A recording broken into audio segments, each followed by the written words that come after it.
Trump administration. Hold on. Trump administration tells federal agencies to fire probationary employees. President Trump's admin began a mass firing of federal workers Thursday. OPM officials met with agency leaders Thursday, advised them to dismiss probationary employees. Hundreds of thousands of people could be affected. Holy cow, that's awesome. Employees who have probationary status have typically been with the federal government for only 1 or 2 years before all their civil service protections have kicked in. The probationary period is a continuation of the job application process, not an entitlement for permanent employment. Agencies are taking independent action in light of the recent hiring freeze and in support of the president's broader efforts to restructure and streamline the federal government to better serve the American people at the highest possible standard. Fantastic. Doge website goes live. Elon Musk says he will drop $97 bid for OpenAI on one condition. Beyonce adds more shows. Chiefs give Travis Kelce. Oh, you know what?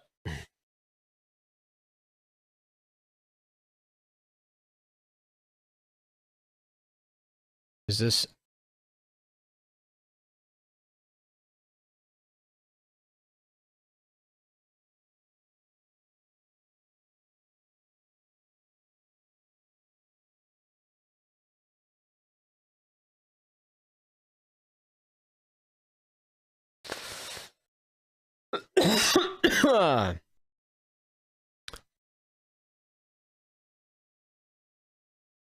Buy tickets. Wow, are there tickets still for this? Oh wow, they are.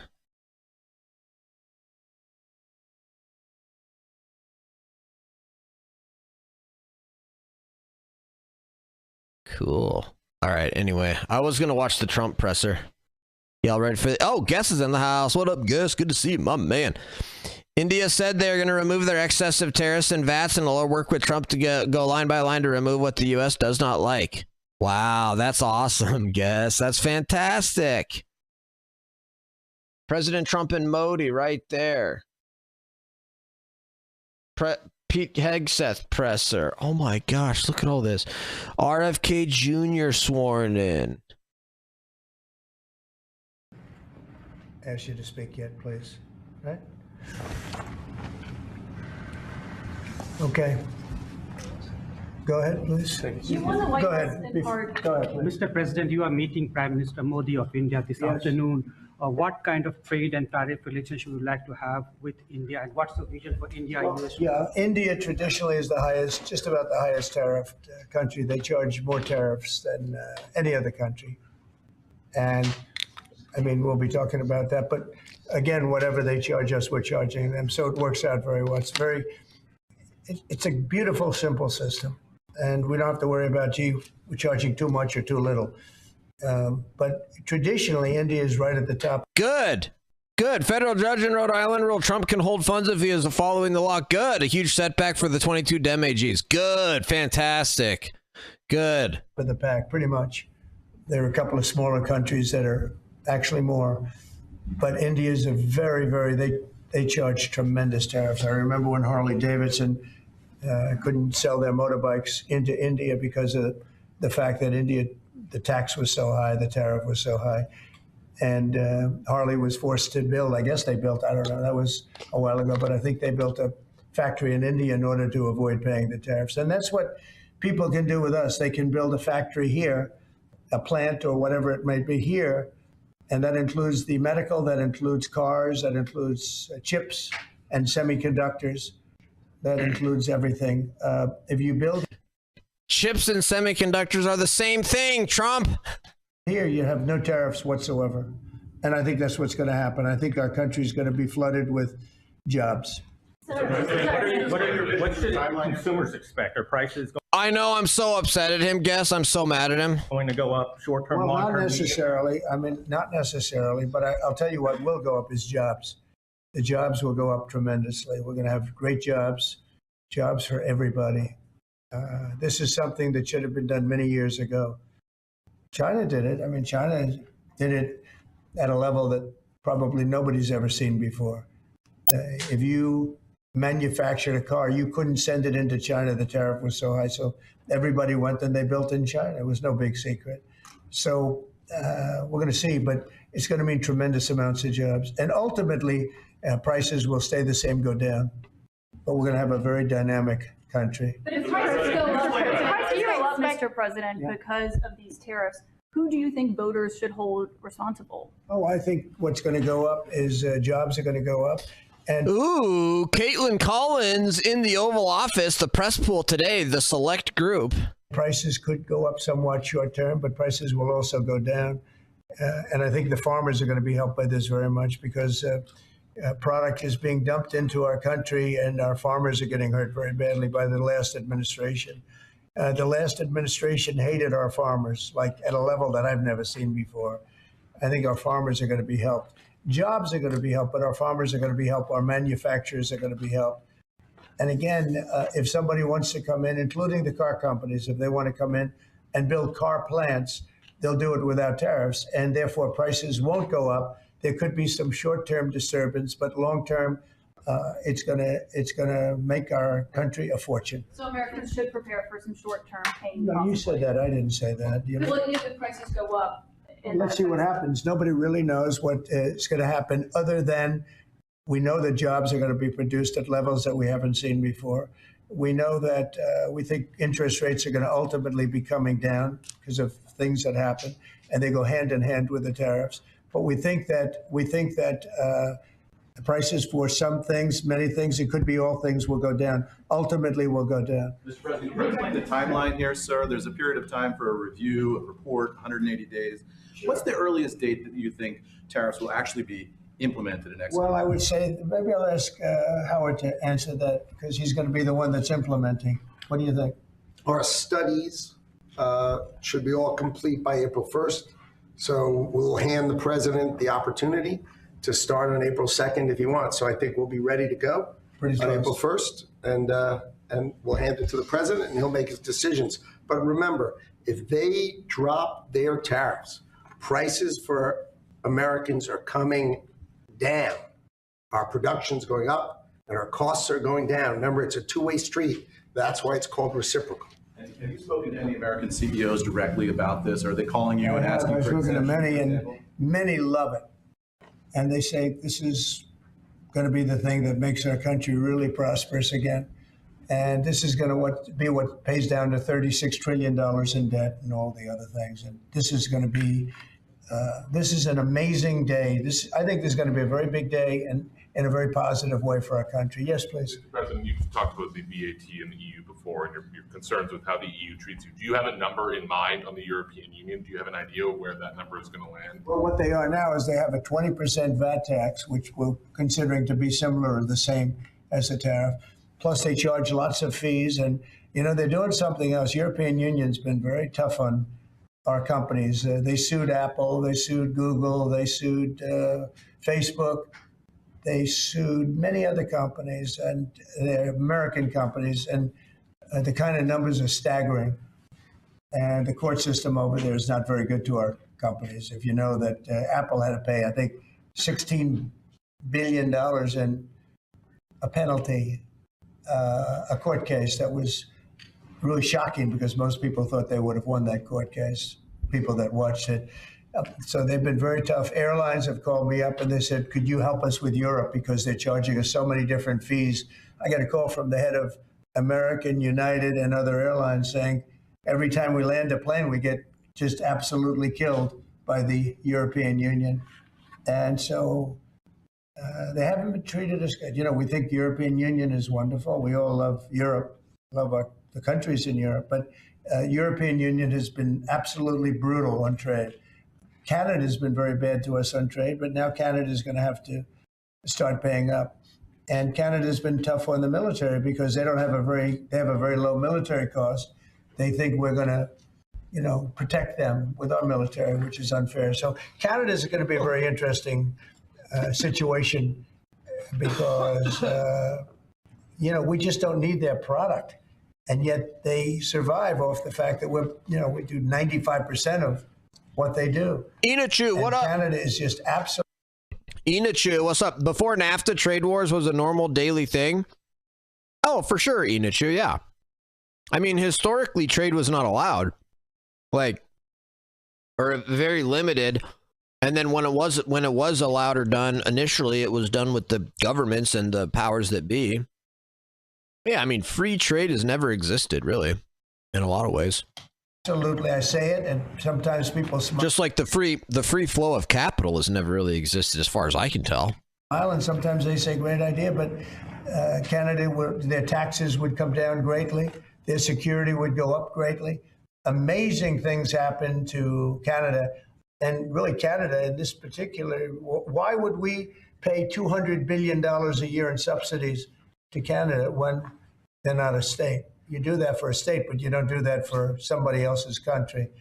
So I think Canada is going to be a very serious contender to be our 51st state. President. There was obviously a delay in implementing those tariffs. I spoke to Governor Trudeau on numerous occasions, and we'll see what happens. But it just sets up so good for them. Look, the people would pay much less tax than they're paying right now. They'd have Governor Trudeau. Protection. They don't have any military protection because and you take a look at what's going on out there. You have Russian ships, you have China ships, you have Chinese ships, you have a lot of ships out there, and people are in danger. This is a different world today. It's a different world. They need our protection. Yes. You mentioned Elon Musk and the efforts that he's undertaking with your authority. You granted him new authority this week. Will he secure any new government contracts while he is working on Doge? No, not if there's a conflict. If there's no conflict, I guess what difference does it make? But we won't let him do anything having to do with the conflict. Are you personally checking to make sure there's no conflicts of interest? Yeah, I am. He answers to you. Sure, he does. First of all, he wouldn't do it. And second of all, we're not going to let him do anything where there's a conflict of interest. Mr. President, your negotiations with the EU there's discussions ongoing already. How quickly do you expect that you'll hear back from them about any of these other measures? I can't tell you, The EU's been very nasty. It's just been, they haven't treated us properly. Look, we were great to them on NATO. Essentially, it's a similar group of countries.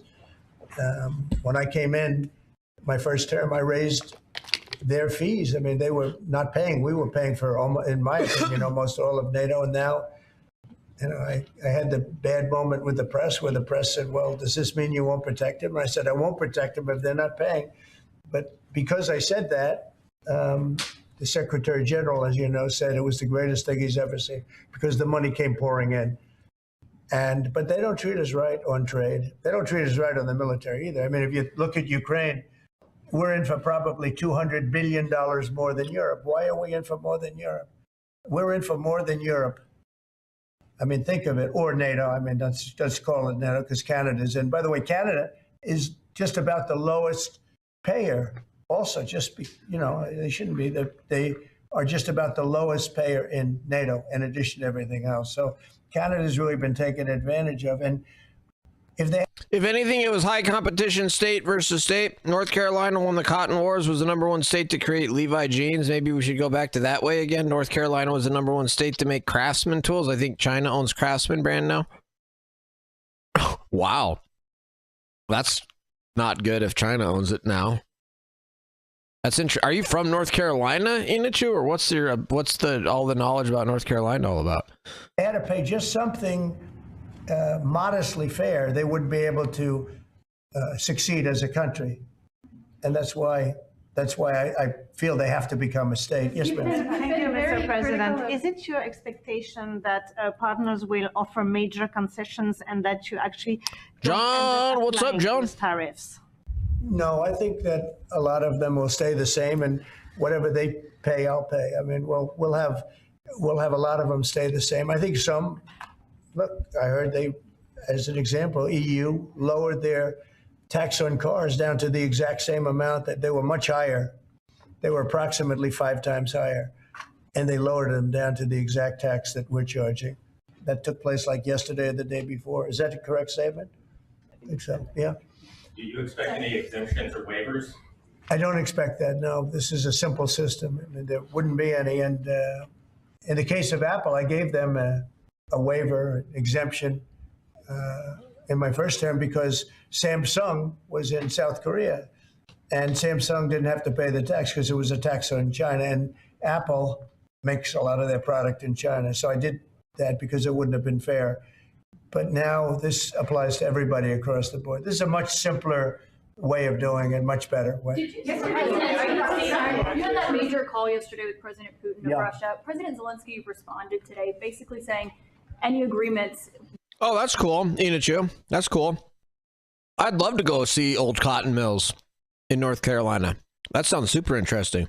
President Putin of Yeah. Russia. President Zelensky responded today, basically saying any agreements they won't accept unless they're made with Ukraine. Will Ukraine have a seat at that table for those Of negotiations? course they would. I mean, they're part of it. We would have Ukraine, we'd have Russia, and we'll have other people involved too. A lot of people, a lot of forks in the, a lot of forks in this game. I'll tell you what, this is a very interesting situation, but the Ukraine war has to end. The young people are being killed at levels that nobody's seen since World War II. And it's a ridiculous war, and it has to end. We had a good talk with President Putin. I had a good talk with President Zelensky, very good talk. And somebody said, oh, I should have called Zelensky first. I don't think so. I mean, we have to find out whether or not Russia wants to make a deal. I know that Zelensky wants to make a deal because he told me that. But I now know that Russia wants to make a deal. Did you ask Secretary Hegseth to walk back his comments yesterday saying Ukraine won't join NATO and won't go back to pre-2014 borders because those I are didn't. bargaining chips you could use? No, I didn't. Somebody told me to, but I thought his comments were good yesterday. And Wait, what was the question there? I didn't quite catch that. he told me that. But I now know that Russia wants to make a deal. Did you ask Secretary Hegseth to walk back his comments yesterday saying Ukraine won't join NATO and won't go back to pre-2014 borders because those I are didn't. bargaining chips you could use? No, I didn't. Somebody told me to, but I thought his comments were good yesterday, and they're probably good today. They're a little bit softer, perhaps, but I thought his comments from I thought his comments yesterday were pretty accurate. I don't see any way that a country in Russia's position could allow them, just in their position, could allow them to join NATO. I don't see that happening. And long before President Putin, Russia. Also, the idea that Russia is going to give Ukraine back land that Russia currently controls, not going to happen. That's not realistic. I mean, let's be realistic here, folks. Sorry. It's like we should let's try to be happy that Kyiv and the rest of Ukraine still exists here. It's like, sorry, they're not getting, let's make a realistic deal here, you know? Be realistic. That, like, yeah, it sucks. I wish Ukraine could get Crimea and Donbass and Eastern Ukraine back too. But it's not happening. Was very strong on the fact that I believe that's the reason the war started, because Biden went out and said that they could join NATO, and he shouldn't have said that. As soon as he said that, I said, you know what? You're going to have a war now, and I was right about that. This is a war that would have never happened if I were president. You don't think it's President Biden's fault, not President Putin? I mean, he's the one. I think Biden is incompetent, and I think when he said that they could join NATO, I thought that was a very stupid thing to say. I thought when he said, well, it depends if it's a minor incursion. In other words, it's okay if Russia does a minor incursion. I thought that was a very foolish thing to say. Mexico is suing Google over Gulf of America. Are you serious? And meanwhile, they haven't. Oh, man. I haven't even seen it for myself. Maps.google.com. I haven't even seen it for myself. Gulf of America. There it is.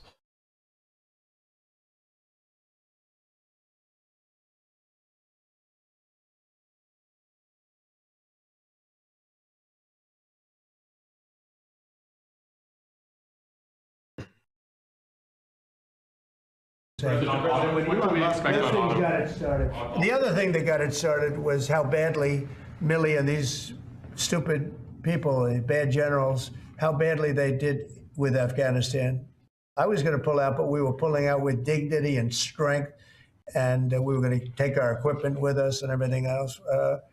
They are, I mean, what they're doing is what they did with that. I think Putin looked at that mess and he said, wow, this is a great time. I'm going to go in. But what the Americans said I'm not blaming Americans, but I will say what they said had a big influence on his deciding to go in. Yeah. When Elon Musk met with Prime Minister Modi earlier today, did he do so as an American CEO or did he do so as a representative of the U.S. government?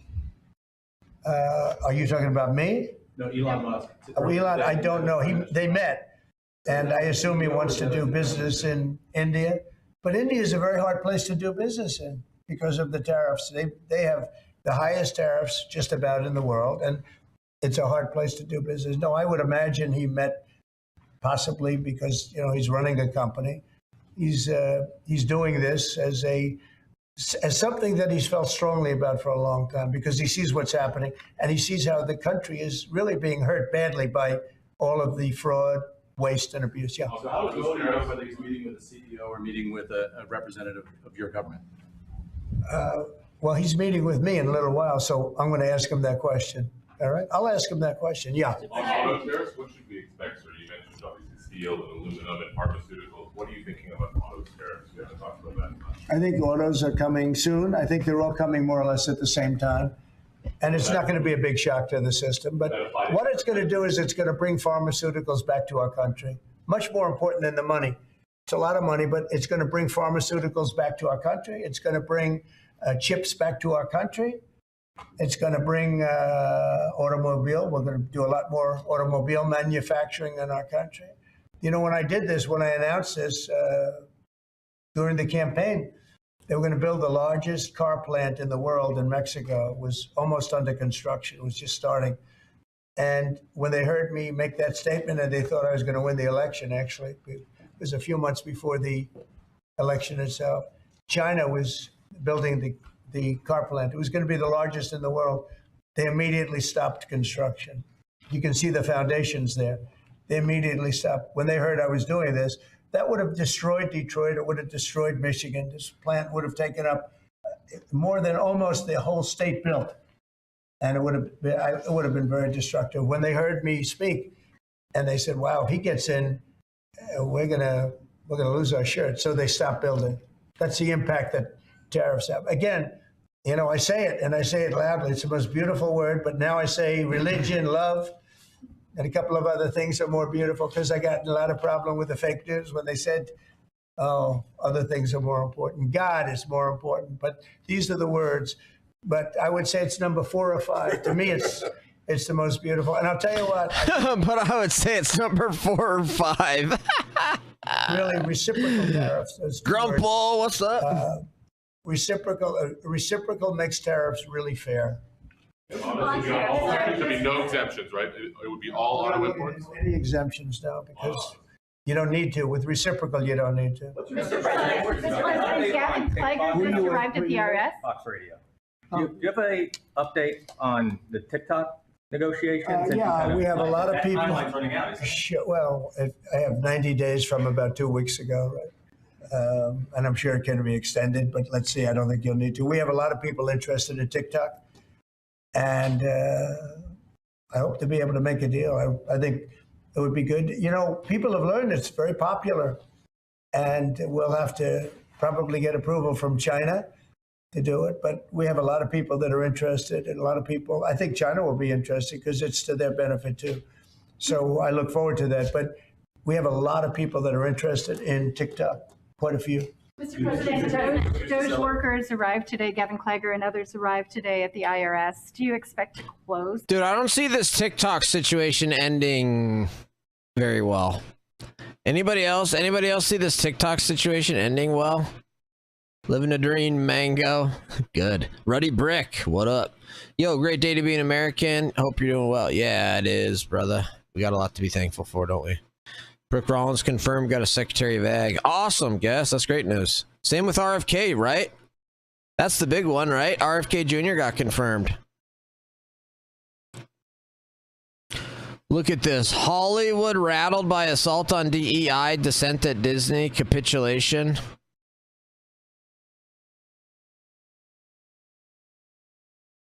Dude, this is interesting. What's this? The Wrap?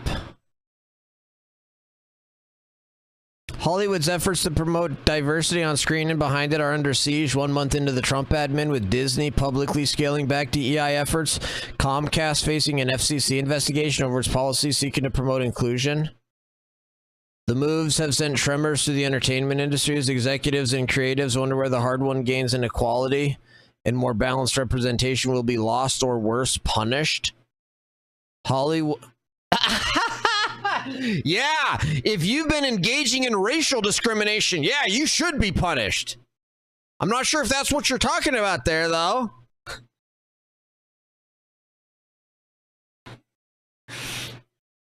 Hollywood has spent years, if not decades, listening to interest groups advocate for entertainment that more accurately reflects society.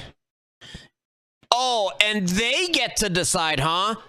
Oh, they get to decide what accurately reflects society.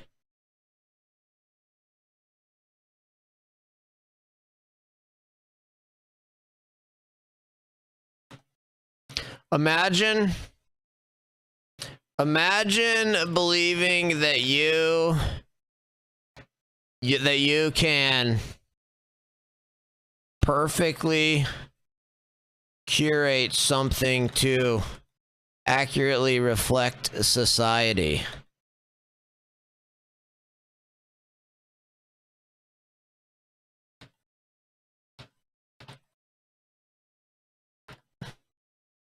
Dems believe they could do that. That just sounds preposterous to me. Accurately reflect society. How are you gonna? Who determines that?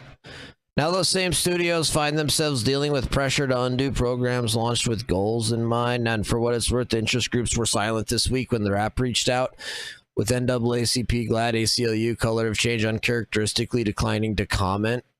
Wow, dude, they're scared legally, man. This is awesome, dude. These people are under FCC investigation for DEI.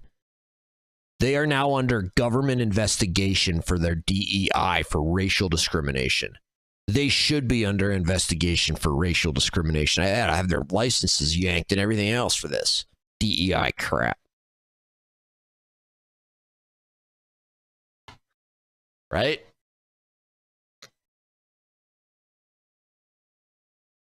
How will those studios manifest the change? Will they shift storylines, phase out gay characters and youth-oriented fare, recast the plot lines of Pixar movies which lean heavily on inclusion, hide Halle Berry as the Little Mermaid on Disney Plus? No, but what they should do is no longer make decisions based on race and skin color. That would be a start. Yeah.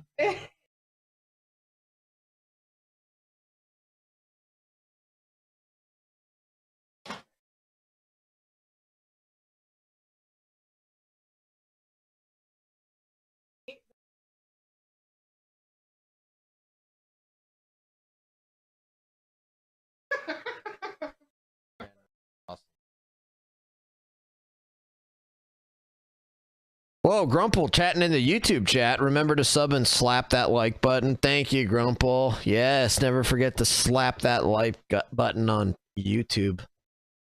Numb, good to see you. Thanks for stopping in. Dude, yeah, no, Numb, this is crazy, man. This story is all talking about how Hollywood is absolutely freaking out, and all of these organizations, NAACP, GLAAD, ACLU, Color of Change, those are always making statements on everything, and now they're totally quiet on this issue, totally quiet on this, even when asked for comment on it. And that's because they know they are in legal jeopardy.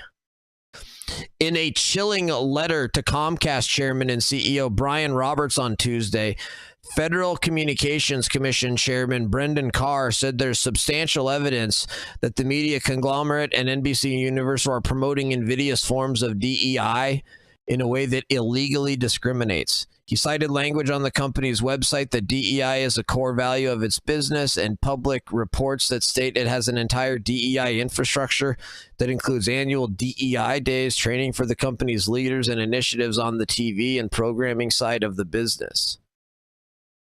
Promoting invidious forms of discrimination cannot be squared with any reasonable interpretation of federal law, he wrote. It can only deprive Americans of their rights to fair and equal treatment under the law. I expect that this investigation into Comcast and its NBC Universal operations will aid the Commission's broader efforts to root out invidious forms of DEI discrimination across all sectors of it that FCC regulates. Boom! Wow! Oh my goodness! Who's this Brendan Carr guy? This guy's amazing.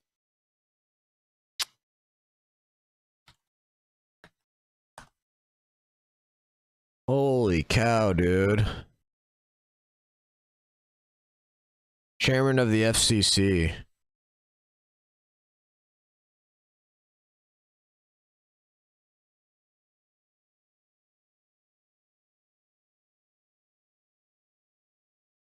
Commissioner of the FCC since 2017, General Counsel of the FCC,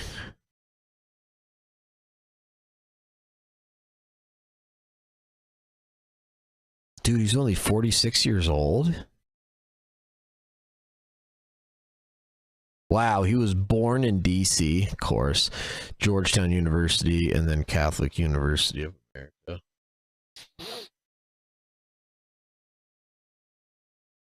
Oh, wow. Wow, dude, this guy just got into private practice at a firm that did telecom legal work, and he ended up all the way to the top of the FCC. Wow, he law clerked.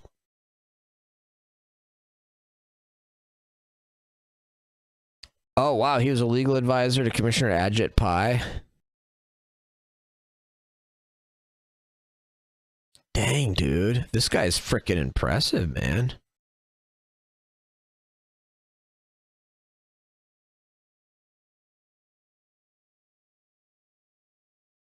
Wow. I'm surprised he's that conservative and hardcore to be going after these Hollywood companies. Holy crap. That's a scary paragraph, man. You don't want to get that. You don't want to get that letter from the chairman of the FCC. I'll tell you that if you're Comcast. Holy cow. Yanksy, what's up, Yanksy? Proper way to do inclusion is society is by merit. Right. Merit and per capita are racist. Oh, man. Carr has demanded that Comcast provide an accounting of its DEI initiatives, preferences, mandates, policies, programs, and activities, including those that are ongoing and may be operating under different labels, to the FCC's Enforcement Bureau. Representatives for the FCC's Media Enforcement Bureau did not immediately return comment. Comcast businesses are regulated by the FCC, include broadband and mobile segments, as well as licenses for NBC's 12 owned and operated TV stations. A company spokesperson told Comcast will operate with the agency to answer questions. For decades, our company has been built on a foundation of integrity and respect for all of our employees and customers. Yeah, right. Carr's letter promoted a dissenting response from FCC Commissioner Ana Gomez. A Democrat appointee has been a vocal critic of Carr's actions against media companies. Gomez told the Wrap that stoking partisan culture wars is not the agency's job. It's time we return to our core mission, closing the digital divide, fostering innovation, and protecting consumers. This is protecting consumers. This is fostering innovation. Because guess what? DEI is bad for the consumer. DEI is bad for innovation. DEI is bad for...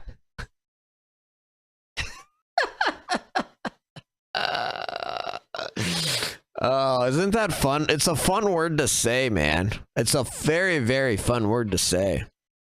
You can really pop with it. 2017, he survived the Biden administration. Yeah, that's amazing, right?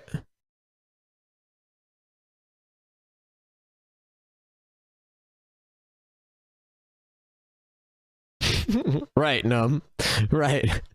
Right, Num.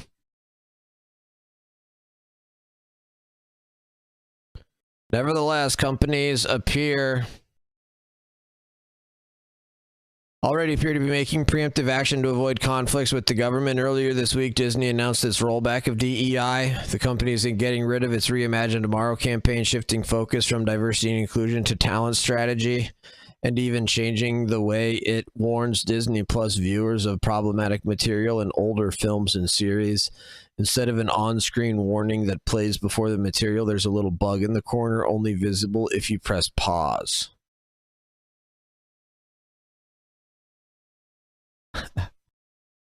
Oh, that's hilarious. Good, good. The struggle for greater inclusivity has been something that creatives working underneath the corporate tier in Hollywood have been fighting for in recent years, making Disney's steps to roll back DEI in response to the new admin a source of concern.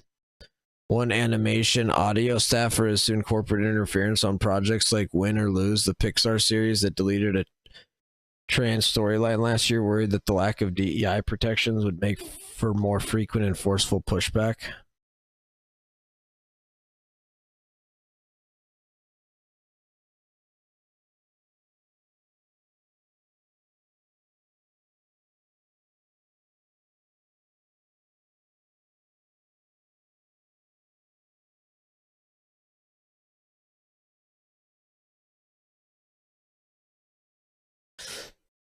What in the world? How long is this article? Could Comcast be liable?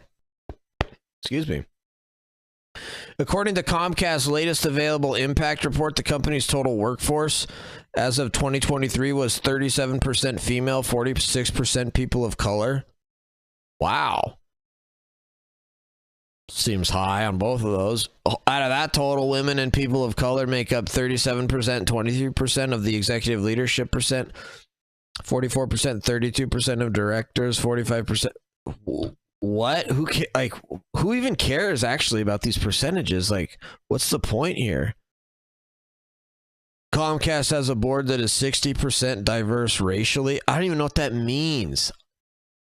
Are you diverse or are you... So, do they literally consider like white people are not diverse? If you're black, you're diverse. Like, what? That's not that's not the correct way to use the word diverse. Are you diverse or not? Like, how degrading. What a terrible thing to say. Are you diverse or not? Like, how disgusting.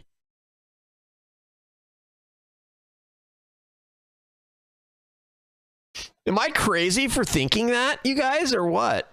Do you guys agree with me on that?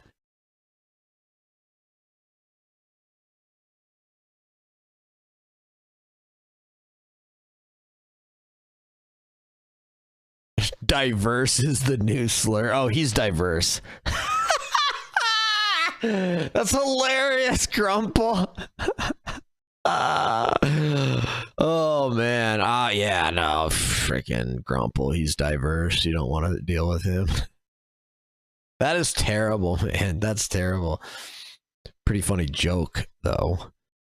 Good night, dude. Look at how long this thing is. Oh, okay. Let's see what else. Capitulation. Who's saying it's capitulation? That's what I love. Look at this. Oh. Dissent grows at Disney over capitulation to Trump as DEI diminished. Recent bends by Disney related to a court battle and diversity programs that appear to appease Trump and the MAGA crowd has left the home of the self-described happiest place on earth not so joyful for some staff.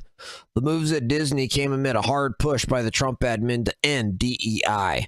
In addition to defunding and banning programs in the federal government, there have been widespread actions by Trump and his team against media companies, including Trump's now $20 billion lawsuit against CBS and the FCC, launching an investigation into Comcast policies to end the scourge of DEI. What's the $20 billion lawsuit against CBS?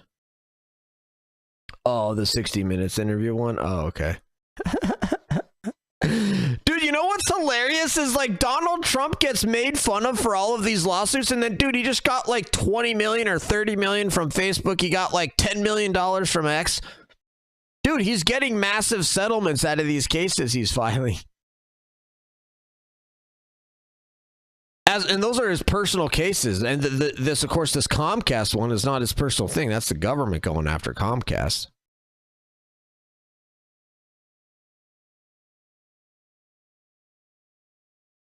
Though under discussion for almost a year internally, the latest in a perceived series of walkbacks by Disney under Trump 2.0 was a hard pill to swallow. Calling the president's state of DEI at Disney uncertain. The Insider had, what's next? Where do we go from here? Where do we stand for now? Keeping MAGA happy. That's not what I expected from Bob. I thought he had our back. Another well-positioned individual cited embarrassment over the public apology and $15 million plus Disney paid outlay last year to Trump's Presidential Foundation and Museum as part of a settlement reached in the president-elect's defamation case against ABC and George Stephanopoulos as the beginning of the capitulation. Along with the DEI giveaway, new disclaimers regarding what were once termed negative depictions, new compensation metrics, a rebranding of the Underrepresented Voices Reimagining Tomorrow program. Several longtime employees referred to the December removal of a transgender storyline from Disney Plus' upcoming Pixar series Win or Lose as shocking and pandering to MAGA. Taking adult sexual content out of little kids' TV shows is shocking and pandering to MAGA?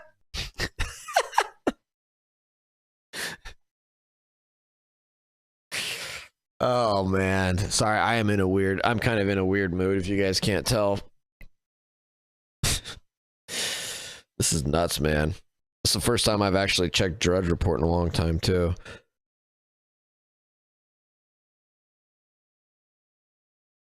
German leader, okay, I need to go back to Trump here.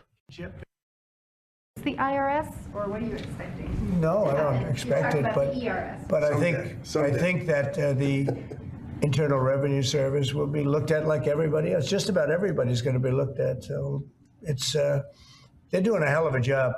It's an amazing job they're doing. And you know, that force is building. I call it the force of super geniuses, but it's building. And you know, they go up and they talk to some of the people about certain deals, and the people get all tongue-tied. They can't talk. Because these people get it. They're very smart people. We need smart people. Yes. Brian? On tariffs, sir. Yeah, Brian? Yes, sir. Mr. President, I know that during the campaign, it was huge in Pennsylvania as far as bringing back manufacturing. Have we talked to any CEOs since the tariffs were announced on steel and aluminum? What's the feedback from those? They are in love with it. As you know, in Pennsylvania, U.S. Steel is through the roof. They're all through the roof. That's why I didn't want U.S. Steel to make a deal with Japan or anybody else. I think it's going to do great. But I think maybe more than anybody else, the steel companies and aluminum companies, they're in love with what's happened. And this will eventually be the car companies, chip companies. We have to have chips made in this country. Right now, everything's made in Taiwan practically, almost all of it, a little bit in South Korea. But everything, almost all of it is made in Taiwan. And we want it to be made. We want those companies to come to our country in all due respect. You know, they took the business away. Taiwan took our chip business away. We had Intel, we had these great companies that did so well, and it was taken from us, and we want that business back. We want it back. It was taken from us. I love that Trump is like the corporate, Trump's like American, like corporate America defense is like awesome here. I love it. In the United States. Intel. Yeah, Intel. They don't bring it back. We're not going to be very happy. You Sir, on mentioned tariffs, are you- pharmaceuticals as well in China. That's national security to bring that back. Yeah, China and other places. We want to get the pharmaceutical and drug business back into the United States, where it should be. Right? Sir, on tariffs, are you concerned that the countries that would be most affected, like India, would just shift their trading to China? No, I'm not concerned about anything, really. I mean, I'm just doing what's fair. This is a very fair thing. This should have been done a long time ago. I would have done it, but then COVID hit. I was getting ready to do Grumple. Right. That's ago, crazy. I didn't know first that. time we had the most successful economy in history, and then COVID hit. And this was going to be the thing that I was most waiting to do. But it was awfully hard to do this with Italy and France and Spain, and all those people were dying, and then we put tariffs on. See, I have a big heart. Sir, on Ukraine, when Putin says that he really wants peace, do you believe him? Yeah, I do. I believe he wants peace. I believe that President Putin, when I spoke to him yesterday, I mean, I know him very well. Yeah, I think he wants peace. I think he would tell me if he didn't. I'd like to see peace. Wait, what? Really? Intel 12th and 13th gen processors wrecked themselves with unfixed. I've never heard that. How or why? I might have one of those. What do I have? Do you trust President I Putin? believe that, I believe that he would like to see something happen. I trust him on this subject. I think he'd like to see something happen. I think it could have happened a long time ago. I think Biden, number one, it shouldn't have started, but it did. And now all those cities are knocked down like demolition sites. Oh, I've got a 700K. There's nothing going to replace them. But much more importantly, you lost millions of people. A lot of soldiers, but you lost millions of people. Man, I need a new PC bad, dude. Down on the side. That CPU is old. In ashes and all crumbled up concrete. They literally look like a world-class demolition site. And many of them. 5 years old already, man? Almost all of them, but many of them. And this should have been done by Biden years ago. This should have never been allowed to happen. I know he's a friend of yours. But couldn't Putin just withdraw his He's a friend of today? CNN. That's why nobody watches CNN anymore, because they have no credibility. Okay, who else? Yes, please. Sir, if you can find a buyer in the United States for TikTok, do you think Xi Jinping will authorize the sale of it, or will I'm going to make it worthwhile for China to do it. I think so. I mean, I got to know TikTok because during the election, I ended up with 36% higher than my opponent with youth. Okay, that never happened before. That sounds terrible, Grumple. That sounds absolutely terrible. 13th and 14th. What generation are they on now? What's the latest generation? I thought they were only on like 15 or 16 maybe, right? Or I mean, their stock has been screwed for a long time. The company has been screwed for a long time, but like, man, if they're gonna have to like replace all those CPUs or whatever, I mean, that could like, I don't know if we could bankrupt the company or not, but I bet it's close. You know, that's always been a Democrat thing, youth. It became a Trump thing. And I think TikTok, I think Joe Rogan was a part of it. Some of the great people that I did interviews with were a part of it. But I think that TikTok was I think it was a big part. Look, as you know, we were up by 36% with youth. The Republican was never up with youth. And I focused on TikTok, and I found it to be amazing, actually, and very fair. And I think the image of TikTok is different than it was before the election. I think people saw it and they view it as a positive, not a negative. I think it'll be to China's advantage to have the deal be made. Yeah. How much money do you think you'll raise from tariffs on an annual basis? That's the most interesting question. I think it'll be a staggering amount. It will be the external, I call it the External Revenue Service. A staggering amount. That was a name that was devised by a few of us, but it's. I think it's going to be a staggering amount. We've heard this is the #1 trillion. Wow, when I upgraded my PC, I avoided Intel because of the 13th and 14th gen. Wow. Looks like 14th is the newest. Zacchaeus, what up? I switched over to Team AMD a while back. I've always been an Intel guy myself because Intel historically always had the best CPU for gaming, right? But now if it's AMD, it's like, wow, that's nuts. Uma Wine, Joe Rogan in the White House press room. Also because Linux, imagine. Oh, Joe Rogan would be awesome in there. Floated in meetings with senators. Is that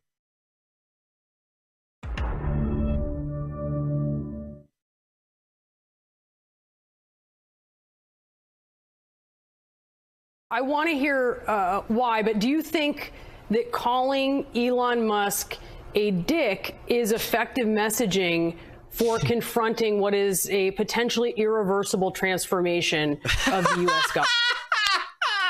It's the most hilarious question I've ever heard. Government. Well, he is a dick. And I think he's also harming the American public in an enormous way. And what I think is really important, and what the American public want, is for us to bring actual weapons to this bar fight. This is an actual fight for democracy, for the future of this country. And it's important to push back on the chairperson of this committee. I mean, Marjorie Taylor Greene talks about having decorum, about bipartisanship. This is the person that lies more than anybody else in the entire Congress. And so if she is going to make a mockery of hearings, I want to make sure that us as Democrats are bringing that same level of energy. And of course, after those comments, we went into exactly what Elon Musk is trying to do, dismantling the Department of Labor, dismantling the Department of Education, dismantling all of our consumer protection agencies. And so it's all important, but it's also important to get the attention of the American public and call Elon Musk out for what he is, and to make people know that Marjorie Taylor Greene is not a serious legislator, and she shouldn't be treated as such. And what the American public want is for us to bring actual weapons to this bar fight. This is an actual fight. Whoa, whoa, whoa, whoa, whoa, whoa, whoa, whoa, whoa, whoa, whoa. Yeah, I mean that guy kind of comes off as like really not very smart and kind of really nervous too to be on TV. And I could see him like thinking in his mind when he said that to be like, we need to bring actual weapons to this fight. Like, and I mean like weapons like videos of Elon Musk doing things. I want reports of all of the things that he's done. I want a list of every agency he's done. Those are the actual weapons I'm talking about. A number you thought of? I don't know, but already the Senate saying. But then he got lost, and then he lost his place because he was like, you know, too nervous or stupid or whatever it might be. I would that would be my assumption there on that one. It will be the external. I call it the External Revenue Service. That was a name that was devised by a few of us, but it's. I think it's going to be a staggering amount. We've heard this is the number $1 trillion floated in meetings with senators. Is that a number you thought of? I don't know, but already the Senate's saying, well, wait a minute. You know, they're looking at some of the numbers and they're saying, whoa, this is, look, we want to, I say America first. I say make America great again. That's what we're doing. This is, I think it's the most important thing I've signed. I've signed some very important things. Right to try was so important. I mean, a lot of important things. Space Force. The biggest tax cuts in history. You know, this could be one of the most important things that we've ever signed. Thank you for the follow. Welcome. President Putin to attend the summit in Saudi Arabia. True, Yanksy. They are at a loss. Decent, yeah. Devour. This is America. Not quite Amen. yet. It's a little early. They're having a meeting in Munich tomorrow. Russia is going to be there with our people. Ukraine is also invited, by the way. Not sure exactly who's going to be there from any country, but high-level people from Russia, from Ukraine, and from the United States. Do you want to have Russia back to the G7, sir? I'd love to have them back. I think it was a mistake to throw them out. Look, it's not a question of liking Russia or not liking Russia. It was the G8. And, you know, I said, what are you doing? You guys, all you talk about is Russia, and they should be sitting at the table. I think Putin would love to be back. Obama and a couple of other people made a mistake and they got Russia out. It's very possible that if that was the G8, you wouldn't have had the problem with Ukraine. And if I was president, you definitely wouldn't have had the problem with Ukraine. Russia would have never attacked Ukraine. But you ask a very good question, the G8. It used to be the G8 and then these people threw them out. And I was arguing with Trudeau and with numerous of the people. Actually, Prime Minister Abe, a great man from Japan, agreed with me 100%, and some of the others did too. But I got there, it was the G7, as you know. They had already been terminated. I think it would have been very helpful, and it still would be helpful to have Russia be a part of that mix. So and I think if they were, I don't think you would have had the problem that you have right now. Russia is part of the G20. They kicked them out, of course, because they illegally annexed Crimea. I mean, how would you have responded if Russia invaded or took over? They took Crimea during Obama. They took Obama. Now they're looking to take the whole thing. Then they took a big chunk of land and people, as you know, during Bush. And now they're trying to take the whole thing during Biden. You know, the only one that didn't give them anything is Trump. They never took anything with Trump. Nothing, not 2 inches of property of land. But Crimea was Obama. And then Bush gave them a lot, you remember. And then, in fact, it's a sort of a standard little phrase. And Biden's giving them everything because this is a war that shouldn't have been had. And the only one that didn't give them anything is Trump. It's just the way it is. Boom! Mic drop, Caitlin Collins from CNN. So there's been some nervousness on Wall Street about the impact. So, I mean, there hasn't been very much, and I think it's going to make the United States stronger, and in many ways, it could make other countries stronger too. You know, other countries want to have a strong United States. Apparently, the Wall Street Journal just published a story about Trump's money. Yeah, how the Trumps turned an election victory into a cash bonanza. First Lady's documentary deal with Amazon, president's legal settlements and other transactions, near $80 million so far. Trump Library, a major beneficiary.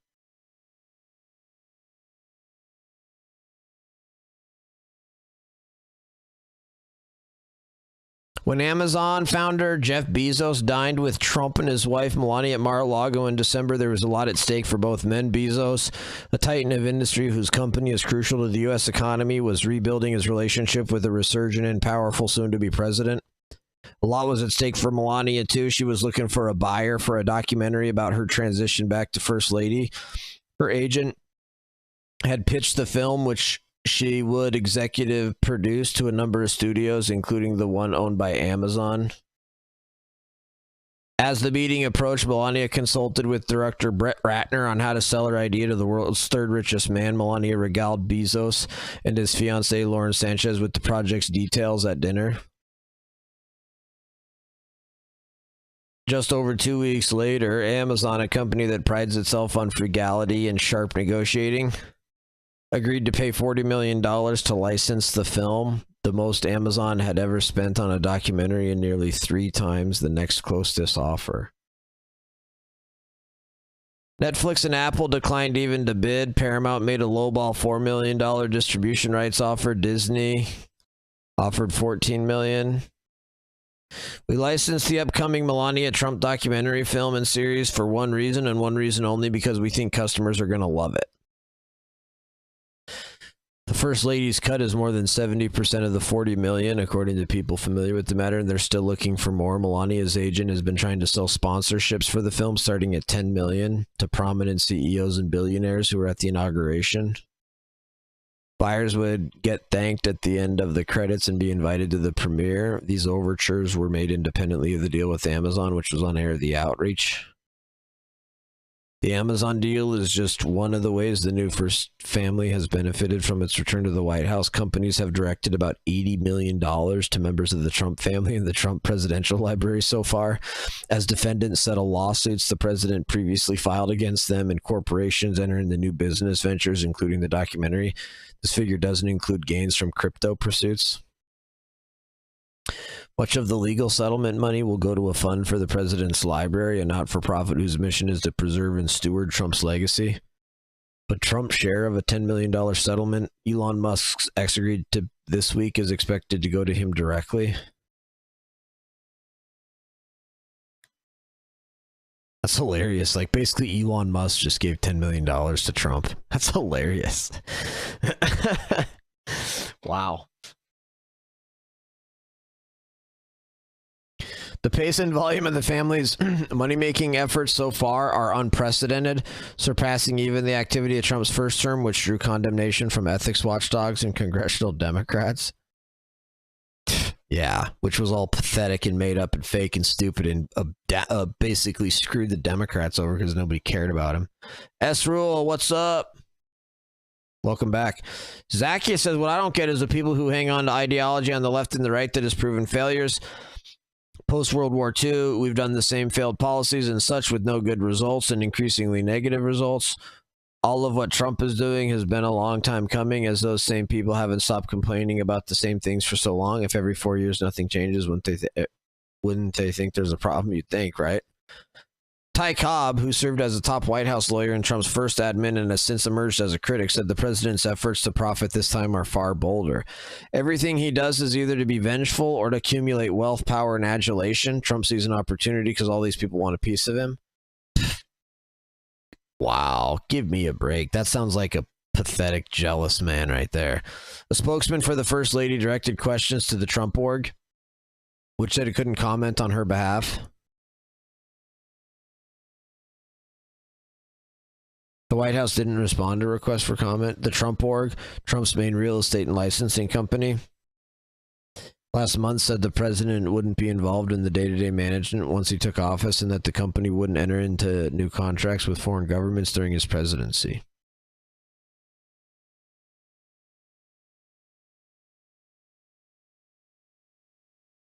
As part of an ethics plan, the company hired an external lawyer to assist in developing internal policies to avoid perceived conflicts and said it would donate to the U.S. Treasury profits it receives from foreign government officials it can identify at its hotels and other businesses.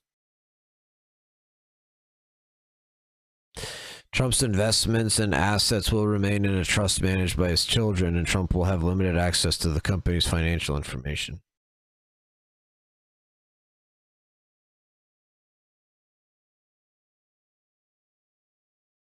As president, Trump is exempt from conflict of interest rules that apply to other admin members. He is subject to a provision of the Constitution that bars office holders from receiving payments from foreign governments. The Trump org is dedicated to not just meeting, but vastly exceeding its legal and ethical obligations during my father's presidency. That plan falls short of how most modern presidents have handled their finances No, because no previous presidents have had finances like Trump. Oh, they put it there. Previous presidents have put them in a blind trust. The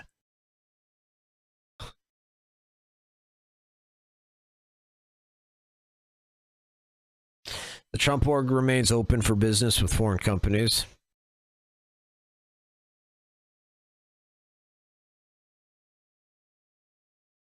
Coming soon, a preview of Trump Organization global portfolio expansion. Yeah, guess what? Trump was an international real estate business magnate before he ever became president. So we don't have a problem with him continuing to be, or his company continuing to be, an international real estate business empire. That's what he was before he's president, and that's why we wanted him as president.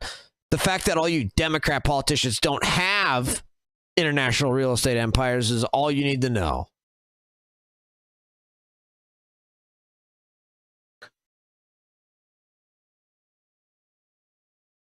Eric Trump has signaled he is less open to reining in the company's business deals.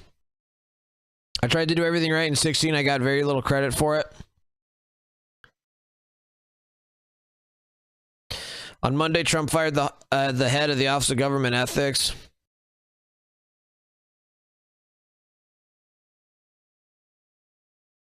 The director had been appointed by Biden and was less than 2 months into a 5-year term. Good. Fire his ass.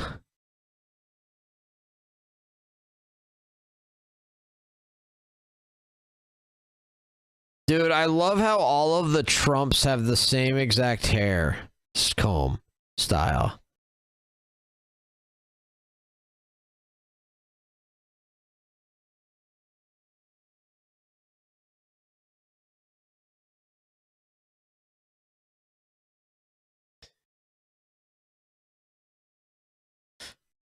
It's just bizarre. 4 for 1 discount. Yeah, I mean, look at, can you, like, show like this. So. Look at how they all have the same haircut as their dad. Isn't that sweet? Isn't that nice? Isn't that nice? They all have the same haircut as their dad. Wasn't Ty Cobb a baseball legend? Yes, Grumple, yeah. How do you feel about his Canada remarks? Some Canadians, so this is like the only thing he's done that makes me think twice about him. As for all, I'm cool with his Canada remarks because I'm an American. I mean, I like Canada. As for all, we're still going to be allies. Everything's okay. America and Canada are still allies. It's no big deal. Calm down. Trump is just trying to stand up for America with every country.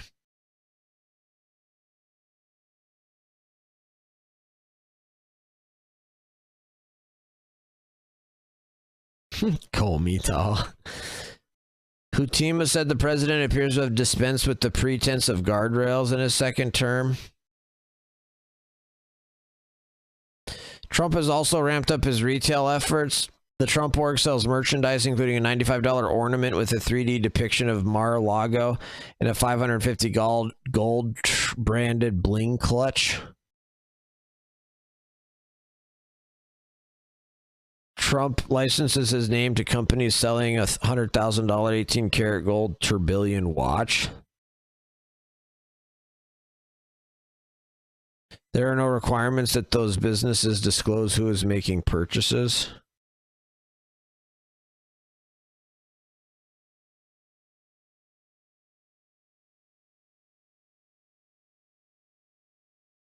In another departure from his first term, companies and individuals can now buy shares in Trump Media and Technology, the publicly traded holding company that includes the president's social media business. Trump transferred his shares in the company to a trust run by Don Jr. How's that doing, by the way?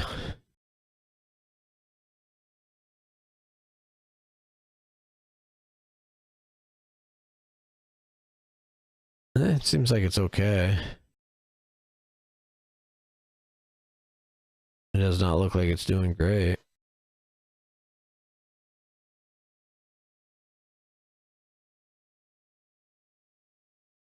The Trump org has been in talks to reclaim its hotel in D.C., the lease for which the Trump sold in 2022 for $375 million.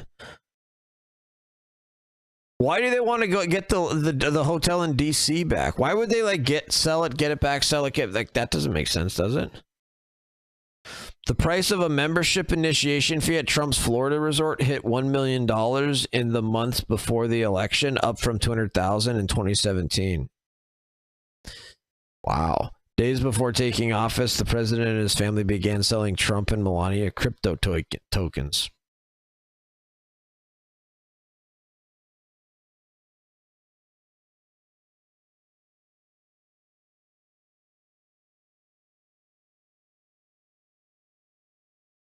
The market cap of Trump quickly climbed to nearly $15 billion, though it has since fallen off significantly. Don Jr. joined a series of corporate boards which sent those companies' stocks soaring. Even Trump's youngest son, Barron, has shown interest in following in his father's deal-making footsteps. The 18-year-old and two others registered an entity in Wyoming last year called Trump Fulcher and Roxburgh, which one of the partners described as a high-end real estate development company. The entity was dissolved in November after much press attention.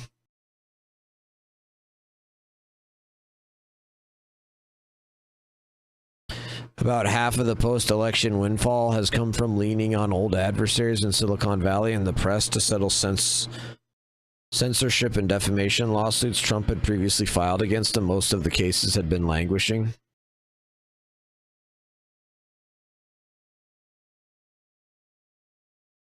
How does Wall Street Journal know those were languishing? They were probably just waiting for a trial date. When we won the election, it was time to go.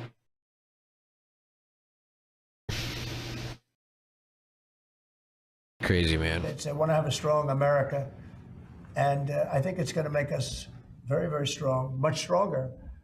And we have a lot of work we're doing on the military. Our military already, I've authorized some contracts to be built that are very substantial. We're building the greatest equipment in the world. We have the greatest military equipment in the world. We're building it.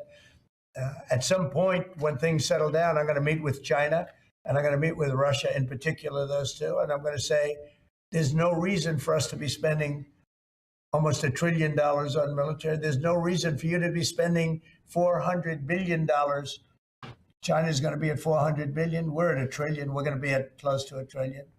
And I'm going to say, we can settle this on, we can spend this on other things. We don't have to spend this on military and I'm going to be meeting with China. You know, we were trying to de-escalate nuclear, and I was in a position where Russia had agreed and China had agreed we were going to start. And then we had a rigged election, so that never took place. But this one was too big to rig. We won by so much that it was too big to rig.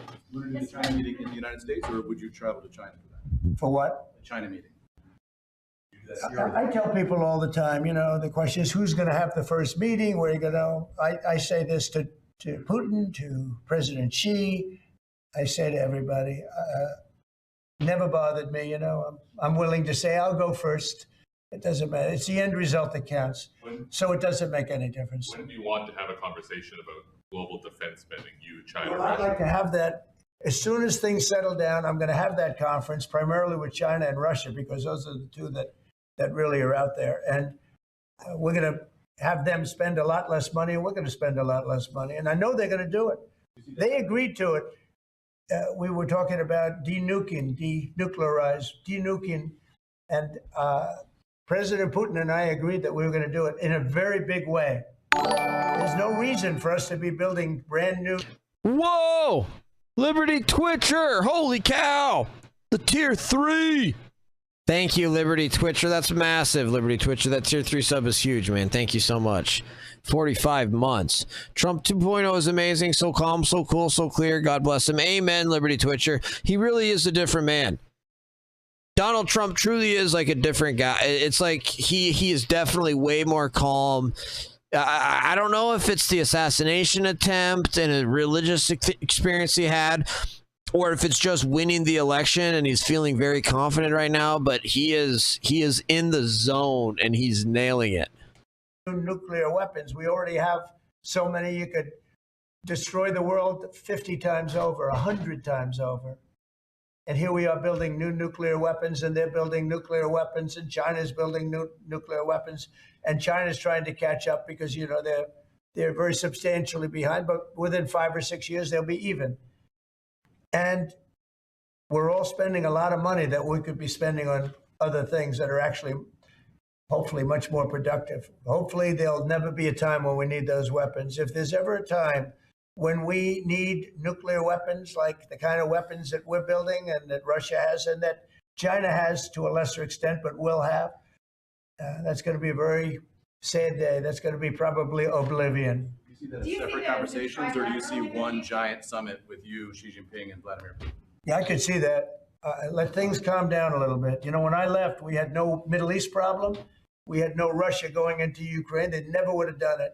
Putin never would have done it. And I came back and we got like the whole world is blowing up. So when we straighten it all out, then I want to have one of the first meetings I want to have is with President Xi of China, President Putin of Russia. And I want to say, let's cut our military budget in half. And we can do that.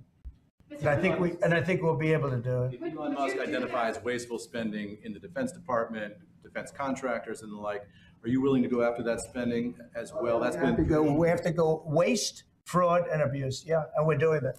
Could we, I'm just wondering about your conversations on defense spending. Would you want to do that as a trilateral, or would you use the existing body that also already includes China and Russia, the G20? No, it's the people. It's President Putin, President Xi. I don't need bodies. I don't need anything. It's people. It's all about people. I don't need bodies. Are you going to do it in the G20 body? Are you going to do it in the G8 body? I don't need bodies. It's about relationship and people. And, you know, I've had a good relationship with President Putin. I've had a good relationship with President Xi. It's about people. And I think when things straighten out, which I hope will be in the not too distant future, the meeting I want to have first is a meeting with China and a meeting with Russia on slowing down, stopping, and reducing nuclear weapons in particular, and also on not having to spend the kind of money we're all spending on weapons, military weapons generally. I think my question is, would you have those meetings separately with each of those leaders, or would you try to bring them all together? Both. I agree, American Patriot. I agree. You start off separately, and that's what was happening. I was dealing with President Putin. We had really an understanding where we were going to denuclearize. What a beautiful term that is, right? Denuclearize. What a great thing if we could do that. And we were going to, he really liked the idea, and so did I. And we had then called China, and China was very open to it. And then COVID hit, and then we had a rigged election. But now there was no rigged election. Now we have an election that was too big to rig. That's what my whole theme was, too big to rig. And they tried, but they didn't pull it off. Sir, as part of the reciprocal tariffs, would you also direct agencies to study the impact they would have on prices in the U.S.? No, there's nothing to study. There's nothing to study. It's going to go well. You know, the United States is going to become a very, very strong economically country. Yeah. Mr. President, in the past you have spoken against BRICS. India is part of BRICS. Do you want to dismantle BRICS, or you want to US want to be part of it? I don't care, but BRICS was put there for a bad purpose. And most of those people they don't even want to talk about it now. They're afraid to talk about it because I told them if they want to play games with the dollar, then they're going to be hit with a 100% tariff. The day they mention that they want to do it, and they will come back and say, we beg you not to do this. BRICS is dead since I mentioned that. BRICS died the minute I mentioned that. And I remember when Obama and Biden in particular, I guess he said that, they have us over a barrel. They don't have us over a barrel. We have them over a barrel. If BRICS wants to play games, those countries won't trade with us. We won't trade with them. And if any trading gets through, it'll be 100% tariff at least. On your What would cabinet, be your- You know what? When they hear that, what do you think they're going to do? They're going to say, look what happened to BRICS. They didn't want to talk about it. They don't even want to admit that they were a member of BRICS. That's what's happened. On your cabinet, sir, we saw Robert F. Kennedy Jr. get confirmed. He's going to come in here and be sworn in. Mitch McConnell has now voted against several of your nominees. He voted against RFK Jr. as the next health secretary, citing conspiracy theories. What's your reaction to that? Well, I feel sorry for Mitch. And I was one of the people that he wanted to go to the end and he wanted to stay leader. He's not equipped mentally. He wasn't equipped 10 years ago mentally, in my opinion. He'd let the Republican Party go to hell. If I didn't come along, the Republican Party wouldn't even exist right now. Mitch McConnell never really had it. He had an ability to raise money because of his position as leader, which anybody could do. You could do it even. And that's saying a lot. But the fact is that he raised money and he gave a lot of money to senators. And so he had a little loyalty. Did he just insult Kaitlan Collins right there? Based on the fact that as leader, you could raise a lot of money. Senators would call me and they say, he wants to give me 20, 25 million. Yo, Tom Derry, what's up? Take At least the it's not money. insurrection. Take Yep. the money. But he engendered a certain amount of, I don't even call it loyalty. He was able to get votes. But I was the one that got him to drop out of the leadership position. So he can't love me, but he's not voting against Bobby. He's voting against me, but that's all right. He endorsed me. Mitch McConnell. Thanks for the follow, Egg Wife. Welcome. Mitch endorsed me, right? Well, he did You have think that was polio. easy? What? He had polio, obviously, and I don't know anything about he had polio. He had polio. Oh, I know, Liberty Twitcher. Liberty Twitcher, I 100% agree with everything you're saying. It's beyond my wildest dreams, beyond my highest expectations. I couldn't be happier with the Trump administration. I have no idea if he had polio. All I can tell you about him is that he shouldn't have been. And it's amazing that he just sits here and will answer any question, the toughest question, these he's literally got Democrat political operatives. He's got communist political operatives asking him the most tough questions, and he's just anybody can ask him any question. He can deal with it. It's incredible. And yeah, being totally honest. Been leader, he knows that. He voted against Bobby. He votes against almost everything now. He's a very bitter guy, and we have a very strong party, and he's almost not even really a very powerful member. It really is 1927. Yes, and it's affected his vote, and it's one of those things. But in the meantime, Bobby did great, got more votes than anybody thought, and I think he's going to do phenomenally in that position. And everybody else likewise did well. Not only well, they got more votes than anybody thought. Tulsi, look at how she did. She did great. Marco got 99 votes. How about that? And Marco got 99 votes. And Marco, by the way, I have to tell you, Marco Rubio's done a fantastic job. He's been a great Secretary of State. They're all doing great. But we're going to have a swearing in today, and maybe we're going to have a second one because I hear we have a couple of them coming up. And the man behind me is doing a fantastic job, Secretary of Commerce. And I think you're going to see something very big come from today's signing. This is going to be a very important signing. Okay? U.S. Steel, sir, can I ask very quickly? You said you'd meet with the head of that company and the Japanese company. U.S. Steel is going to be here, and a lot of the steel companies are coming. I think steel companies, they love what's happening to them. We saved it. If I didn't do the tariffs from my first term, you wouldn't have one steel company here. You wouldn't have one steel. There wouldn't be a steel company alive in the United States. And right now, they're going to be thriving. They're doing very well, but they're going to be thriving. They're going to be coming out. People are going to want to buy those steel companies like crazy. Are you still planning to mediate talks between Nippon Steel and U.S. Steel? Yeah, I don't know. I think U.S. Steel right now has all the power. The tariffs have given U.S. Steel a new lease on life. Okay? Thank you all very much. Thanks, Thank guys. you. Let's go. Thank you. Thank you. Thank you. Let's go. Let's go, guys. Quickly. Thank you, Press.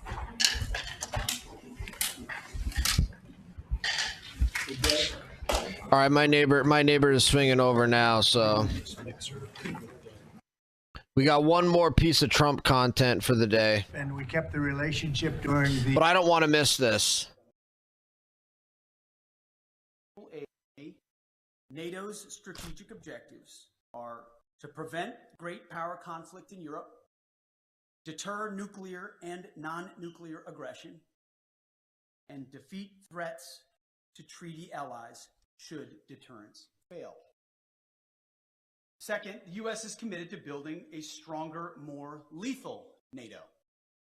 However, we must ensure that European and Canadian commitment to Article 3 of this treaty is just as strong.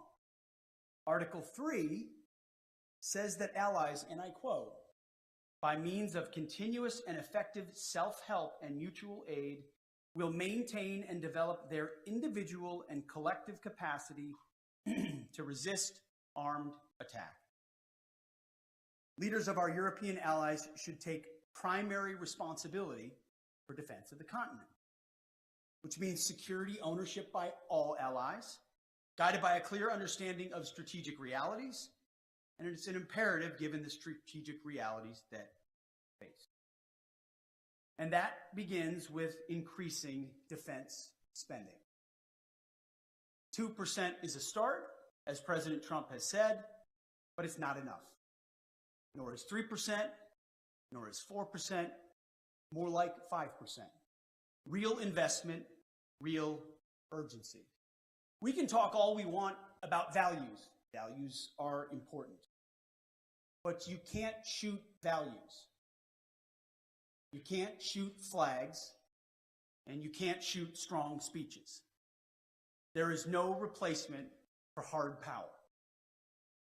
As much as we may not want to like the world we live in some cases, there's nothing like hard power. It should be obvious that increasing allied European defense spending is critical, as the President of the United States has said. Sorry, guys, I'm a little bit... Yo, thank you. Whoa, Numb with the primer. Thank you, Numb. Appreciate the primer. So sorry, guys. I'm a little bit distracted right now because my neighbor's coming over here to give me something. So apologize here, but thank you, Numb. Appreciate you guys all being here. Egg wife in the house. Heck yeah. Industrial-based capacity on both sides of the Atlantic. Our dollars, our euros, our pounds must become real capabilities. The U.S. is fully committed under President Trump's leadership to pursue these objectives in the face of today's threats. Yesterday, I had a chance to attend the Ukraine Defense Contact Group. Today, participated in both the NATO Ministerial and the Ukraine Council. In both, we discussed Russia's war of aggression against Ukraine. I had the chance to brief allies on President Trump's top priority: a diplomatic, peaceful end to this war as quickly as possible in a manner that creates enduring and durable peace. The American Defense Department fully supports the efforts of the Trump administration. And we look to allies to support this important work with leading on Ukraine security assistance now through increased contributions and greater ownership of future security assistance to Ukraine. To that end, I want to thank my UK counterpart, Defense Secretary John Healey, for hosting this Ukraine Defense Contact Group and for his leadership on support of Ukraine. President Trump gave me a clear mission: achieve peace through strength, as well as put America first, our people, our taxpayers, our borders, and our security. We are doing this by reviving the warrior ethos, rebuilding our military, and reestablishing deterrence. NATO should pursue these goals as well. NATO is a great alliance. the most successful defense alliance in history. But to endure for the future, our partners must do far more for Europe's defense. We must make NATO great again. It begins with defense spending, but must also include reviving the transatlantic defense industrial base, rapidly fielding emerging technologies, prioritizing readiness and lethality, and establishing real deterrence. Finally, I want to close with this. After World War II, first General and then President Eisenhower was one of NATO's strongest supporters. He believed in a strong relationship with Europe. However, by the end of Eisenhower's presidency, even he was concerned that Europe was not shouldering enough of its own defense, nearly making, in Eisenhower's words, quote, a sucker out of Uncle Sam. Well, like all right. Sorry, guys. Had to take care of business there. Had to take care of some business. Completely taken care of, though. All right, we got us. This is amazing, dude. We are getting multiple Trump press conferences a day. Literally like 2 to 3 Trump press conferences a day. It's incredible. Year period. The period that was a very interesting period indeed. I watched. I got to see how not to do things. And we've just started up again, and we have, I think, some very big things to talk about. Number one is they're going to be purchasing a lot of our oil and gas. We have more oil and gas than any other country in the world by far. And they need it, and we have it. And we're going to talk about trade. We're going to talk about many things, but it's really an honor to see you. And you've been my friend for a long time, and congratulations on having done a great job. Thank you. Thank you very much. Amarinder जी, आपको मिलकर बहुत सम्मान महसूस हो रहा है। मुझे बहुत खुशी कि आज फिर आप यहाँ पर आए हैं। अब हम पिछले 4 साल आपसे हमारी बात हुई है और हम उस रिश्ते को आगे बढ़ा रहे हैं जो 4 साल पहले बढ़ाया है। और ये बहुत ही महत्वपूर्ण और रुचिकर समय आने वाला है हमारे साथ दोनों देशों के लिए। आपने देखा है कि हमारे पास बहुत कुछ करने को है। अभी पहली बात है तेल और गैस की बात है, और हमारे पास काफ़ी तेल और गैस है और आप इंडिया में इसकी ज़रूरत है जो हम देंगे। बाद में बात आती है ट्रेड की, व्यापार की, और इसके अलावा हमें बहुत खुशी और बहुत ही हमारे लिए एक सम्मान की बात है कि मेरे एक मित्र आज वापस यहाँ आए हैं और उनसे मिलकर मुझे बहुत खुशी है। Would you like to say anything more? No, I'm okay. Excellency, मैं सबसे पहले तो फिर एक बार आपको यहाँ पर देख करके और आपको यहाँ पर मिल करके बहुत प्रसन्नता हो रही है। मैं आपके इस भव्य विजय के लिए आपको बहुत बहुत बधाई देता हूँ। न सिर्फ मेरी तरफ से, 140 करोड़ भारतवासियों की तरफ से आपको मैं बहुत बहुत बधाई देता हूँ और बहुत बहुत शुभकामनाएं देता हूँ। Your Excellency, I'm delighted to see you back in the White House and to meet with you today in this room.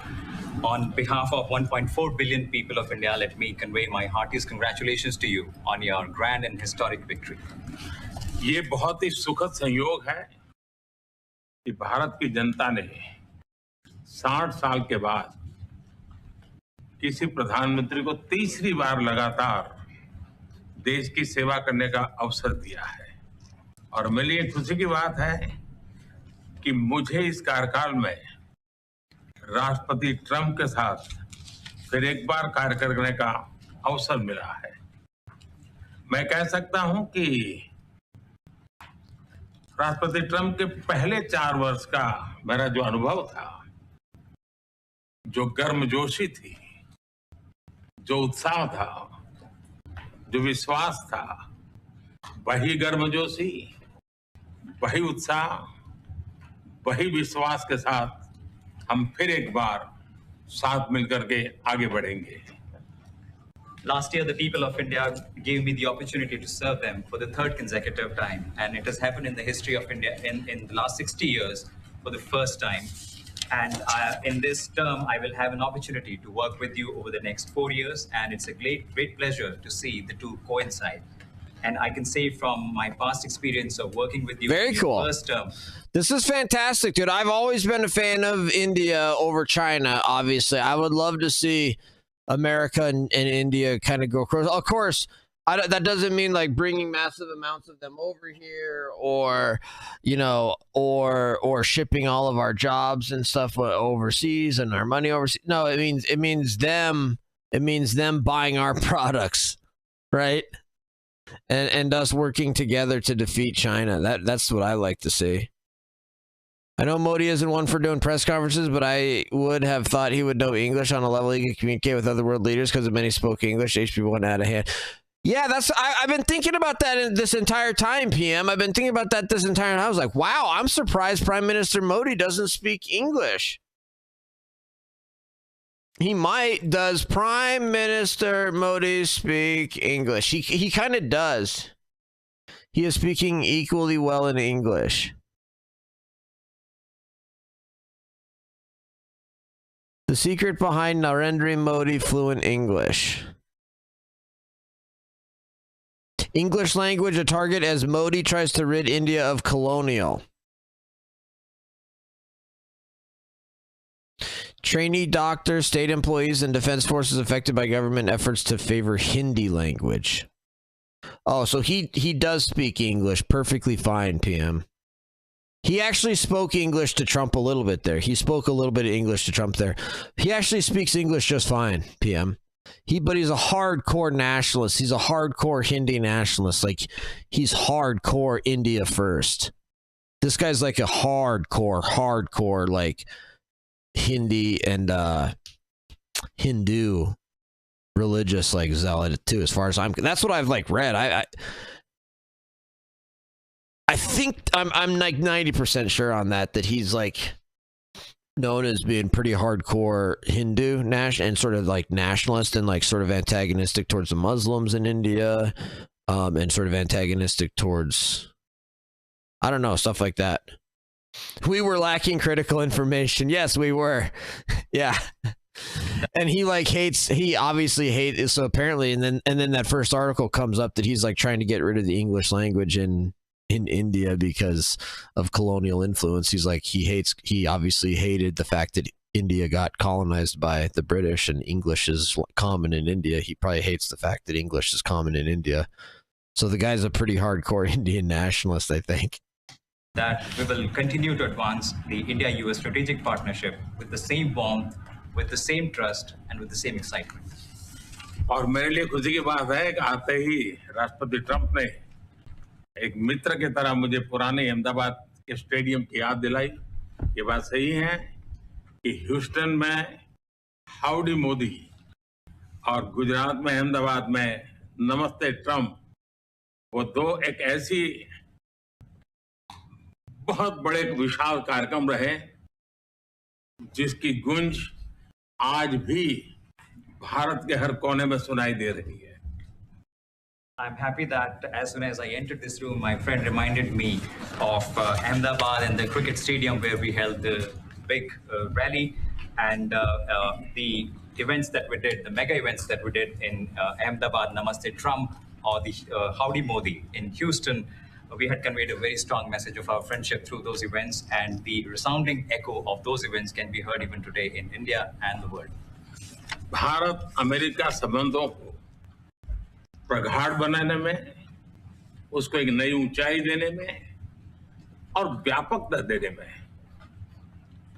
राष्ट्रपति ट्रंप की पहली टर्म की बहुत बड़ी भूमिका रही है और मुझे विश्वास है कि दूसरे टर्म में भी हम उसी गति से आगे बढ़ेंगे।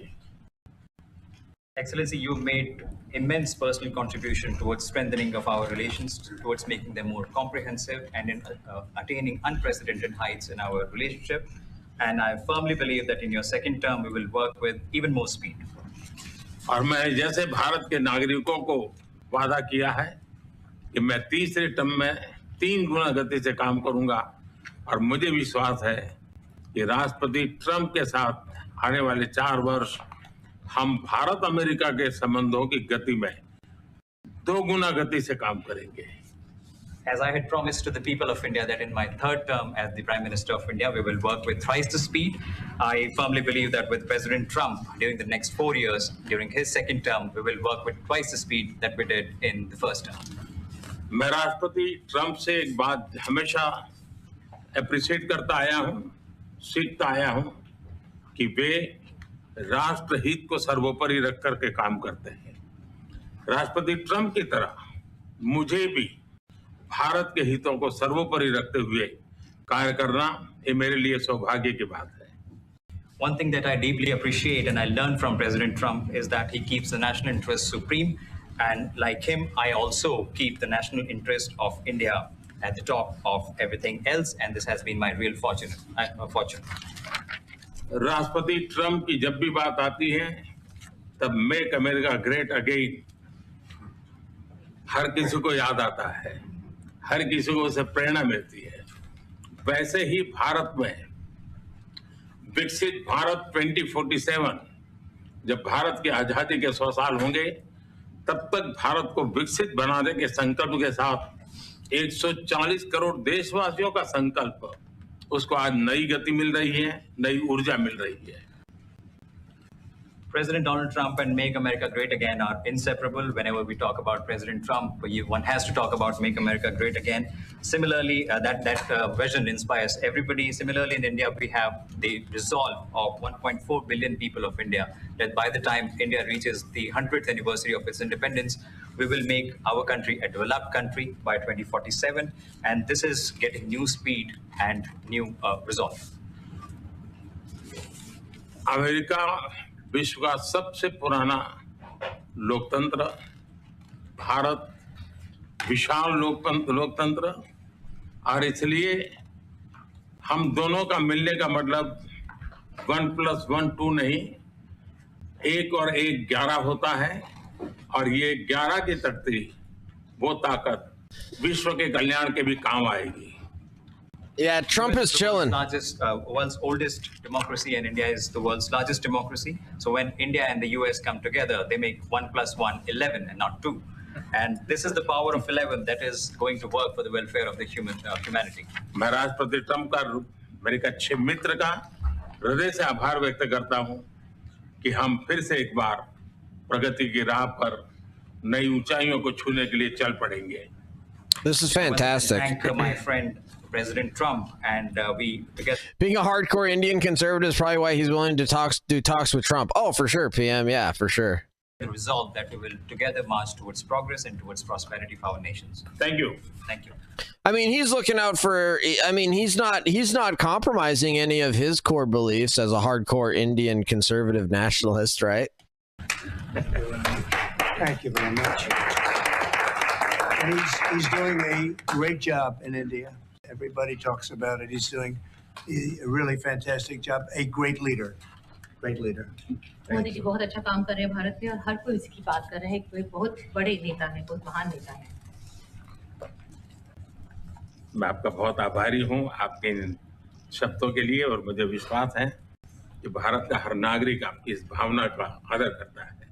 I thank you for your warm words, Mr. President, and I firmly believe that every person in India respects your sentiments. Thank you. Thank you very much. Thank you. Thanks a lot. Any questions, please? Yes, President. You are both very popular leaders in your respective countries. You've spoken about a common sense diplomatic doctrine. So what's a Trump-Modi doctrine that we should expect from the leaders today? Make our world better and safer.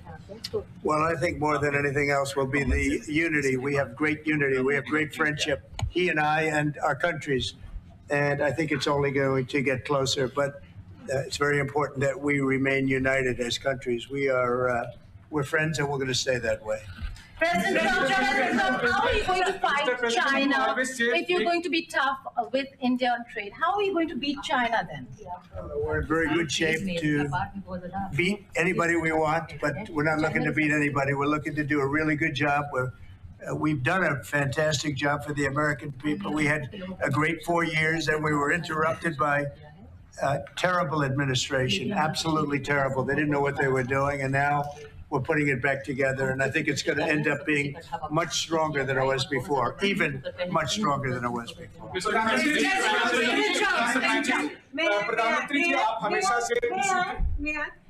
President Trump, first of all, congratulations for the fantastic 24 days of your presidency. Historic and unprecedented decisions that you made, transformational reforms. I'm particularly impressed by the expose on USAID. And I would like you to share with us if you think USAID had a role in election interference in the US in 2020 and Indian elections in 2024. So it could have had a role. There were a lot of bad things that happened in 2020. I think bad things happened in 2024, but it was too big to rig. We won by a tremendous margin. We won every swing state. We won the popular vote by millions of votes. So it was too big to rig. But yeah, I think they probably tried. We're looking to go to a system now much different, where one-day voting, voter ID, and we have to do that. And paper ballots. We want paper ballots. And when they do that, we're going to clean it up very, very well. But we had a great 2016. We had a much better 2020 election, but bad things happened. And we had the best of all. We had, they say, the most consequential in history, 129 years. Most consequential. So it was a great election, and it gives me a chance to work again with the Prime Minister and India. And we're going to have a great relationship together. Mr. Prime Minister,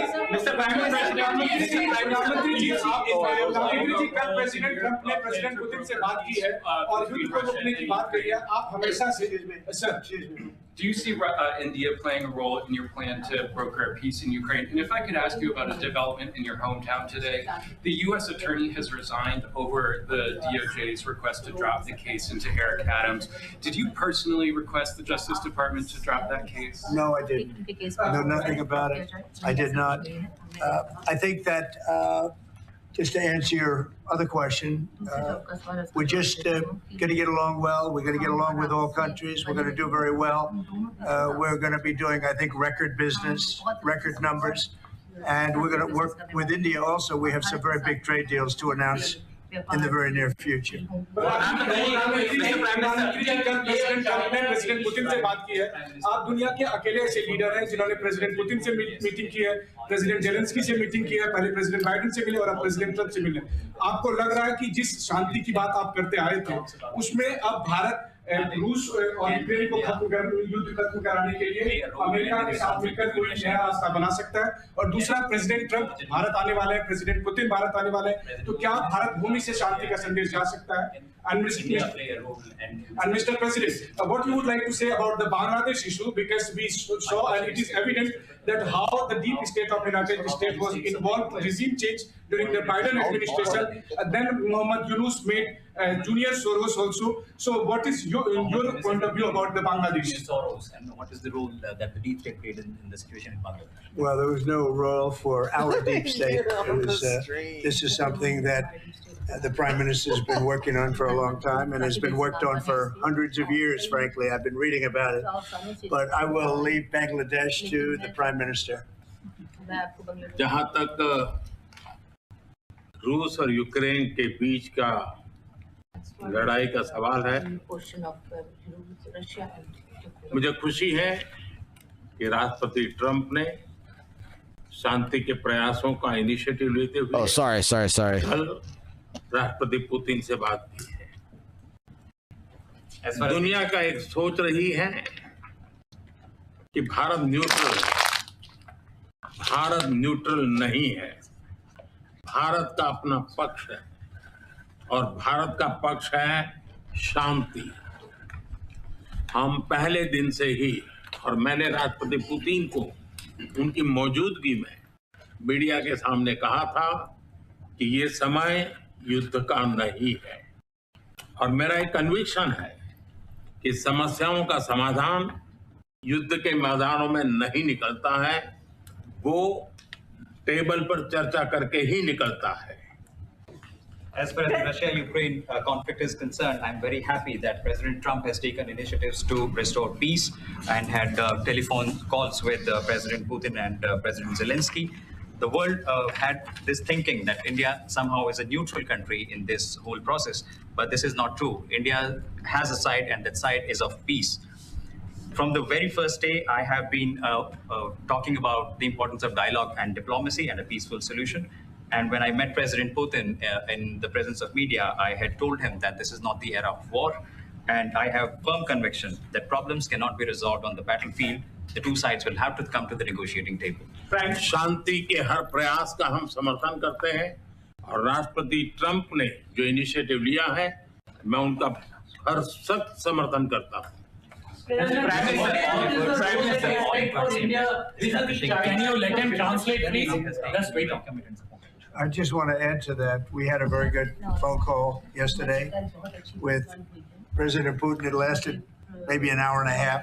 It was excellent, and I think we went a long way toward getting a solution to the horrible war where so many people are being killed, especially soldiers on the battlefield.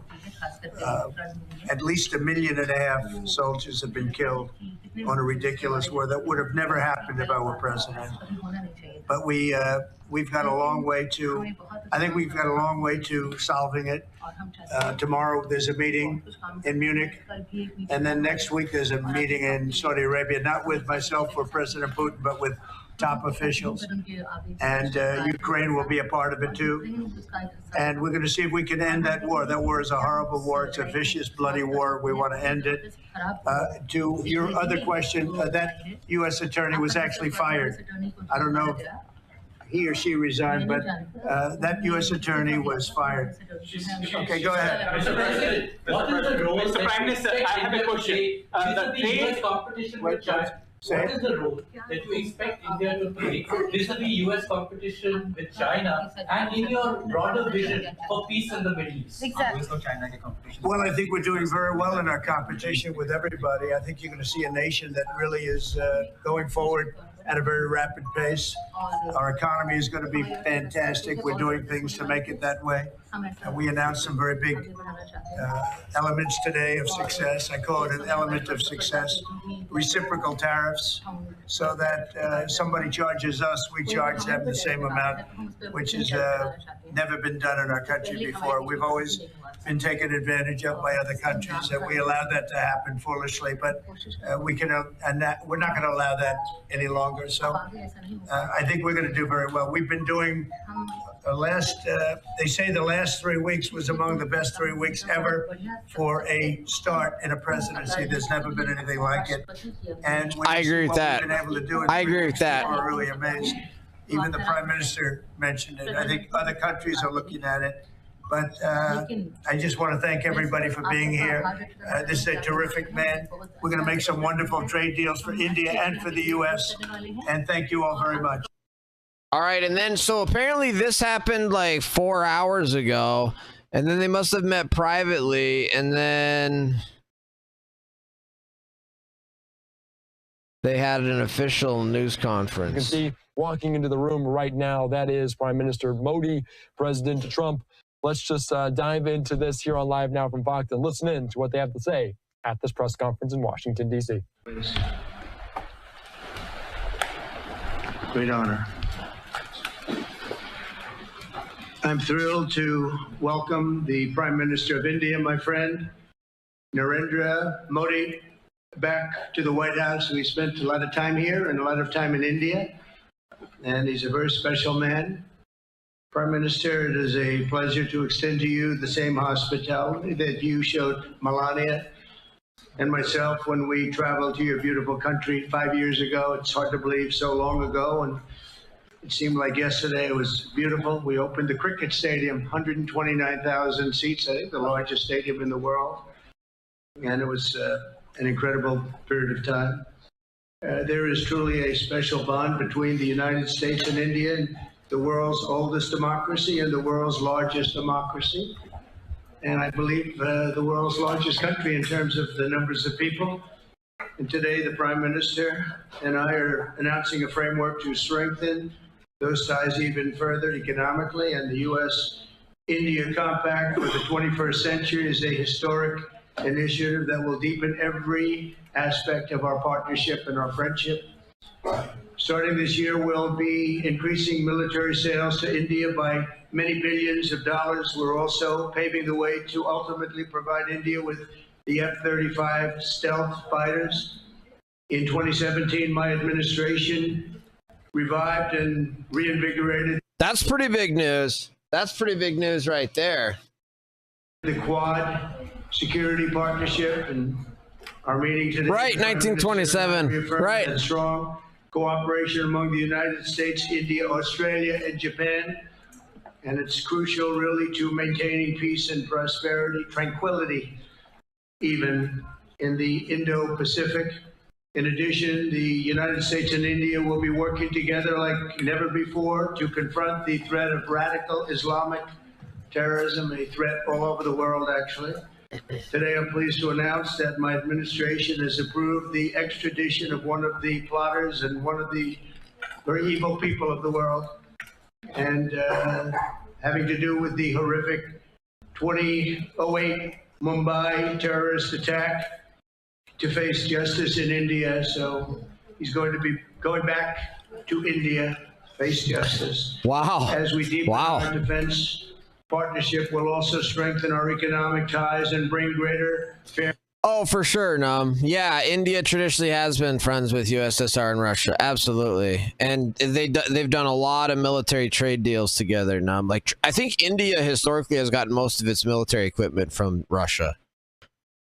Fairness and reciprocity to our trading relationship. As a signal of good faith, Prime Minister Modi recently announced the... Of course, India during, like, the Cold War was like a complete backwater, you know, like totally irrelevant type of thing. Reductions to India's unfair, very strong tariffs that maybe not. I'm wrong about that. I could be wrong about that. Very strongly, and really, it's a big problem, I must say. India imposes a 30 to 40 to 60 and even 70% tariff on so many of the goods, and in some cases far more than that. And as an example, a 70% tariff on U.S. cars going into India, which makes it pretty much impossible to sell those cars. Today, the U.S. Trade deficit with India is almost $100 billion. And Prime Minister Modi and I have agreed that we'll begin negotiations to address the long-running disparities that should have been taken care of over the last 4 years, but they didn't do that. In the U.S.-India trading relationship, with the goal of signing an agreement, and we want we want a certain level playing field, which we really think we're entitled to, and he does also, in fairness. So we're going to work on that very hard, and we can make up the difference very easily with the deficit with the sale of oil and gas, LNG, of which we have more than anybody in the world. The Prime Minister and I also reached an important agreement on energy that will restore the United States as a leading supplier of oil and gas to India. It will be hopefully their #1 supplier, and the groundbreaking development for U.S. nuclear industry. India is also reforming its laws to welcome U.S. nuclear technology, which is at the highest level, into the Indian market.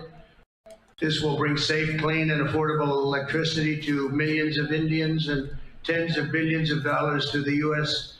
civilian nuclear industry in India. Wow. Under the framework we are announcing today, the United States and India are also joining forces to ensure that artificial intelligence and other advanced technologies are developed by two of the most advanced nations, intellectually and otherwise technologically, anywhere in the world. There's nobody very much closer. We have an incredible relationship there, and this is where it seems to be heading. And artificial intelligence, a very complex subject, but it seems to be where people want to be and they want to go, and we're leading right now by a lot, but other people will try to catch us. I don't know if they're going to be able to. We're going to make it available. We're going to make tremendous amounts of electricity available. We're going to let the people that are buying the electricity make their own electric plants, electric generation plants. And we've never done this in our country, but we're going to get it done very quickly. Lee Zeldin and his group are going to get the approvals in very rapid form. and we're calling it a national emergency, and that's exactly what it is. So we're going to remain at the top of the AI, or artificial intelligence, I think, for a long time to come, and we're going to be working very closely with India. The Dems are saying Trump just put India under the rule of a dictatorship for the first time since 300 BC. These people are absolutely insane. I've never heard that, PM. What the heck? I'm going to buy stock in pharmaceutical companies because it seems the market is going to be sky high the next 4 years. Yeah, no kidding, PM. You're not joking about that.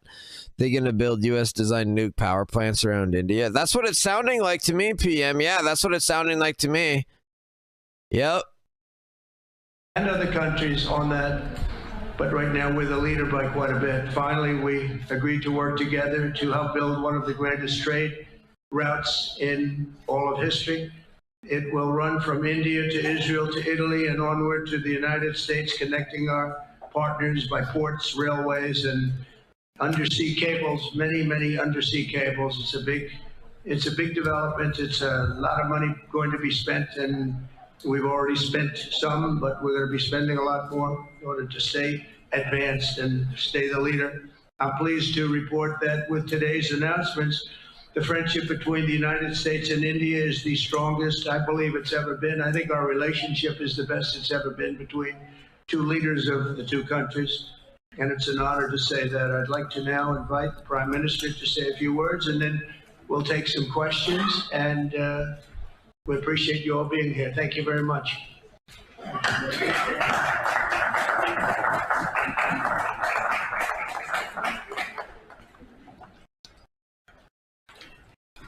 Your Excellency, Your Excellency, Rashtrapati Trump, President Trump, दोनों देशों के delegates, delegates of both countries, media के साथियों, friends from the media, Namaskar.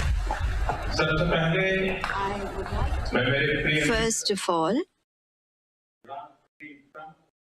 express my heartfelt gratitude to my dear friend President Trump for the grand welcome and hospitality accorded to me. President Trump's leadership has been instrumental in nurturing India-US ties and making them vibrant. I could feel today the same enthusiasm, the same enthusiasm, the same energy, the same commitment that we had worked with during our first term. Our discussions today highlighted our pride in our accomplishments during his first term, the deep mutual trust that we share, and also the resolve to attain new goals. We also agreed that the partnership and cooperation between India and the US can shape a better world. Friends, the people of America are aware of President Trump's motto, "Make America Great Again," or MAGA. The people of America are well aware of it. The people of India, too, are focusing on both heritage and development as they move forward at a fast pace and with a firm resolve to ensure a developed India by 2047. If I were to say this, borrowing an expression from America, our Holy cow! Howdy Glaze with 300 bits! USA! USA! USA! I've got to take this thing down. I got to take that notification down. vision for a developed India. Thank you so much. India Thank you so much, Howdy Glaze. Appreciate that. a great again, or MEGA. When America and India work together, That is, when it's MAGA plus MEGA, it becomes MEGA, a mega partnership for prosperity. And it is this mega spirit that gives new scale and scope to our objectives. Friends, today, we have also set ourselves the target of more than doubling our bilateral trade to attain $500 billion by 2030. Our teams will work on concluding very soon a mutually beneficial trade agreement. Wow, yeah, this is a big deal. This is a big deal. To ensure India's energy security, we will focus on trade in oil and gas, investment in energy infrastructure will also increase. In the area of nuclear energy, we also discussed increasing cooperation on small modular reactors. Friends, America plays an important role in India's defense preparedness. As strategic and trusted partners, we are moving forward. I mean, India, of course, wants the best of both worlds. Like a lot of what was that called? Like the non-aligned movement. What was that? Who was a part of that?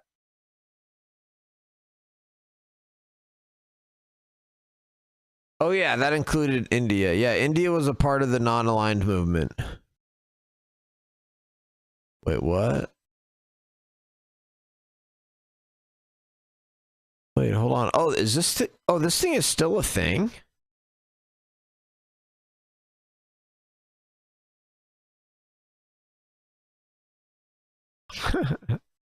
That's hilarious. Wait, so China and Russia are observer states in the non-aligned movement?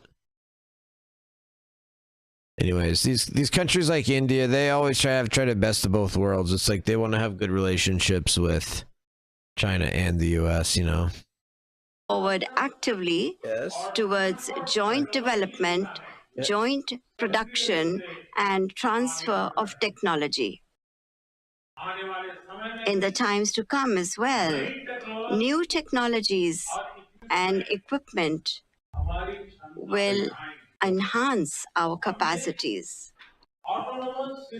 We have decided to launch the Autonomous Systems Industry Alliance, and a defense cooperation framework for the next decade will be prepared.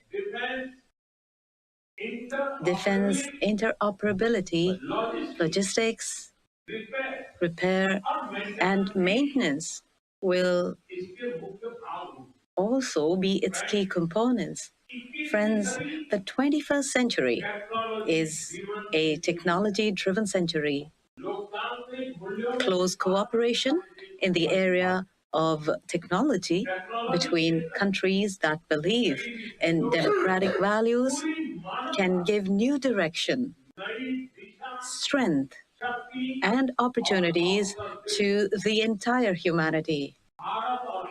India and the US will jointly work in areas of artificial intelligence, semiconductors, quantum, biotechnology, and several other technologies. Today, we also agreed on trust, which stands for transforming relationships utilizing strategic technology. Under this, our focus will be on establishing strong supply chains for critical minerals, advanced materials, and pharmaceuticals. I see India as aligned with Russia, one of the BRICS. I I don't. Simply because India is a democracy and Russia is not. And so India is actually more naturally going to be allied to the US and other countries. Notwithstanding that, India has historically, like a lot of the like non-aligned countries or third world poor countries, like they get what they can. Like the US wouldn't sell them military equipment, so they've been getting their military equipment from Russia. It's like, okay. India and China have border disputes. They have major tariffs with US. Democracy is a bit of an exaggeration given the corruption there. That's true. There's a lot of corruption there.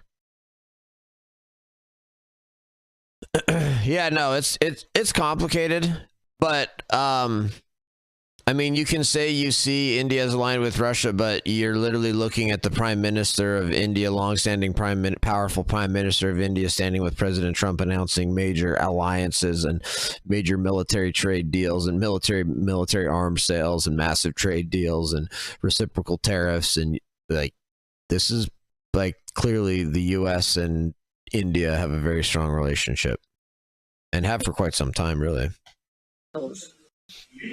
We have also decided to launch a recovery and processing initiative for strategic minerals like lithium and rare earths.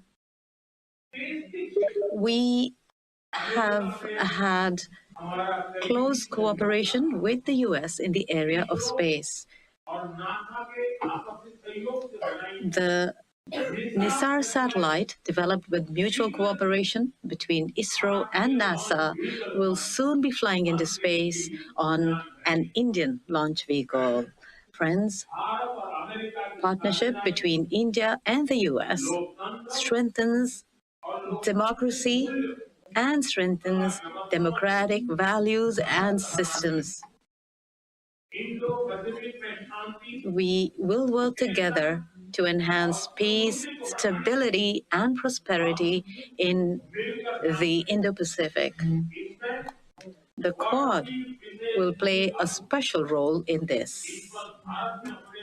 During the Quad Summit, scheduled to be held in India this year, we will expand cooperation in new areas with our partner countries.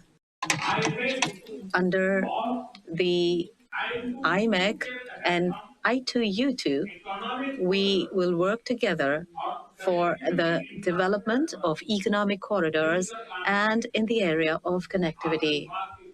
India and US will. The huge tariffs on U.S. will mean those. By the way, yeah, India and China do have like major border disputes. That's crazy. Like India and China have like basically almost gone to war like numerous times on that, and they kind of still are in like a military standoff. It's like nuts. The huge tariffs on the U.S. will mean those reciprocal tariffs will be huge on them. I love how Trump uses the phrase reciprocal like it's a good thing.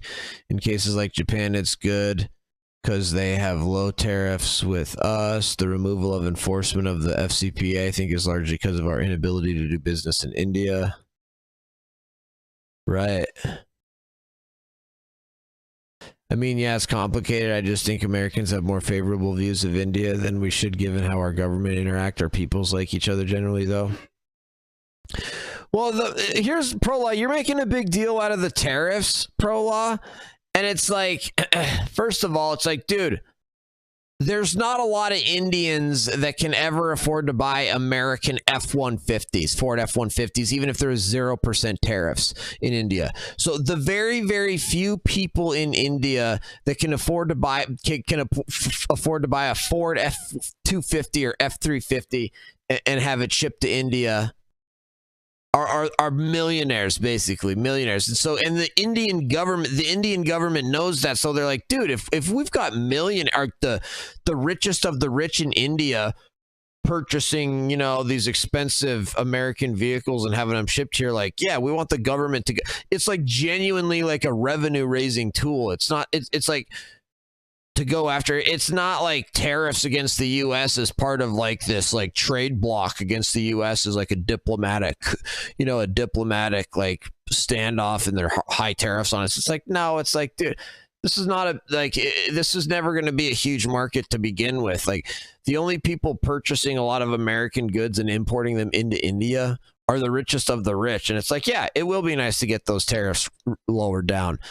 But like, really, that's just going to mostly impact the Indian government and lost revenue. I don't think it's going to make a huge difference in how many people in India can, the people in India that can afford to buy an American made vehicle and have it shipped into India probably don't give a shit whether there's a tariff or not. It's like, they'll be, oh yeah, that's nice. We don't have to pay this huge tariff anymore. But it's like, we were going to buy it anyway. So type of thing.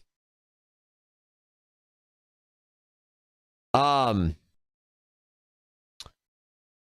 yeah, that's great. That's crazy. The Foreign Corrupt Practices Act.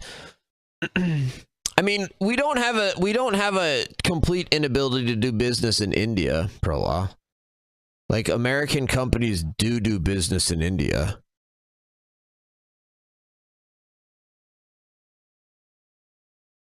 But like, I guess removing the FCPA makes it so you can do like the bigger business deals with and pay off officials, and it's like, yeah, that's nice, and that makes things easier.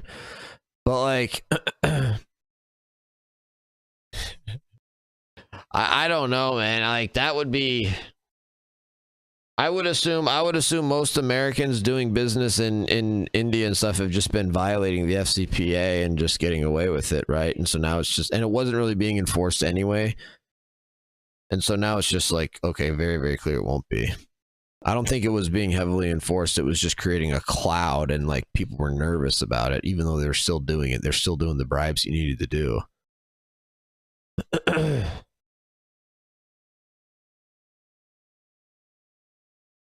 My friend's father, when I was in India, came back all the time saying he had to do a lot of bribes in order to work his manufacturing plant in India.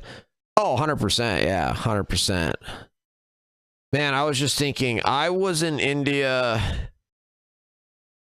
freaking 19 years ago, man. Almost 20 years ago. Frick, dude, I'm getting old. It's been almost 20 years since I was in India. Wow. We stand strongly together in the fight against terrorism. We agree that. What? No, you're not even reading. I just looked down and you're like flipping through pages and you looked up. Oh, been reading. In order to eliminate cross-border terrorism, we need concrete actions. And I'm very grateful to President Trump that he, in 2008, somebody who carried out genocide in India, that criminal is now going to be handed over to India, and I'm grateful. Like, I personally don't think there's anything wrong with an American trying to do a business deal in India, and then the Indians are like, hey, you got to pay off this official, you got to bribe this official. And it's like, okay, that's just kind of a cost of doing business there. I don't see that as horribly wrong.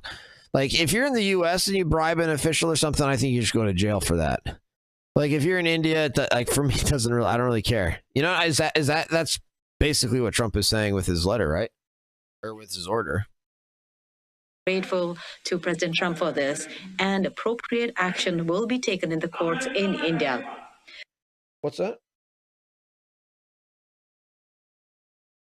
Yeah, it's supposed to be 16, and you've wasted like 2 or 3 minutes by using your spot.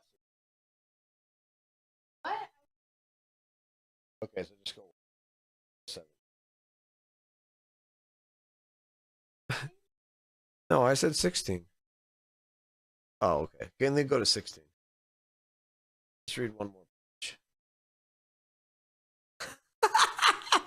page. You're not getting away with like shirking off. You should be doing a full-blown 20 minutes. Friends, the Indian community living in the U.S. is an important link in our relations. In order to further deepen our people-to-people ties. Wow, interesting. Let's see what ChatGPT says. let's see. Was the Foreign Corrupt Practices Act strictly enforced over the past couple of decades? Let's see what ChatGPT says. Yes, the FCPA has been strictly enforced over the past couple of decades, particularly since the early 2000s. There you go. I was completely wrong on that, Prola. You were completely right. The U.S. DOJ and the SEC significantly ramped up enforcement starting in the mid-2000s. Okay, all right. Did you request? Okay, you earned it.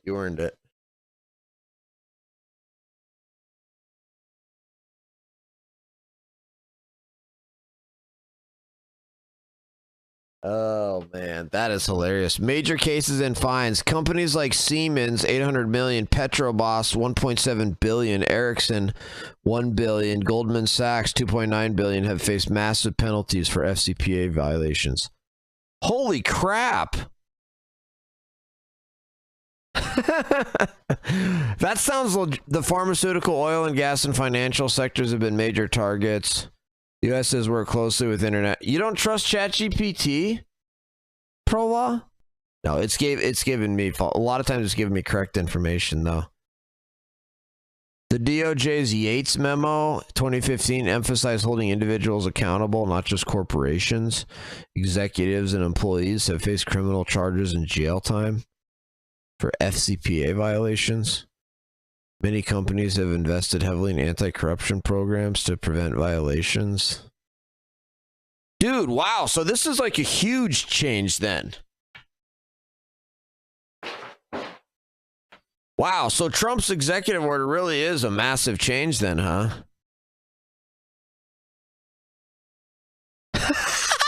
PM.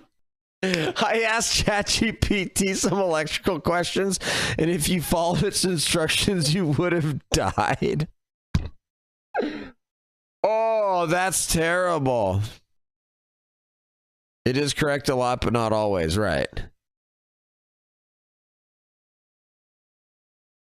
Right. Enforcement remains strong under multiple administrations: Bush, Obama, Trump, and Biden. Though priorities varied. Some shifts in self-disclosure incentives and a push for corporate cooperation have occurred.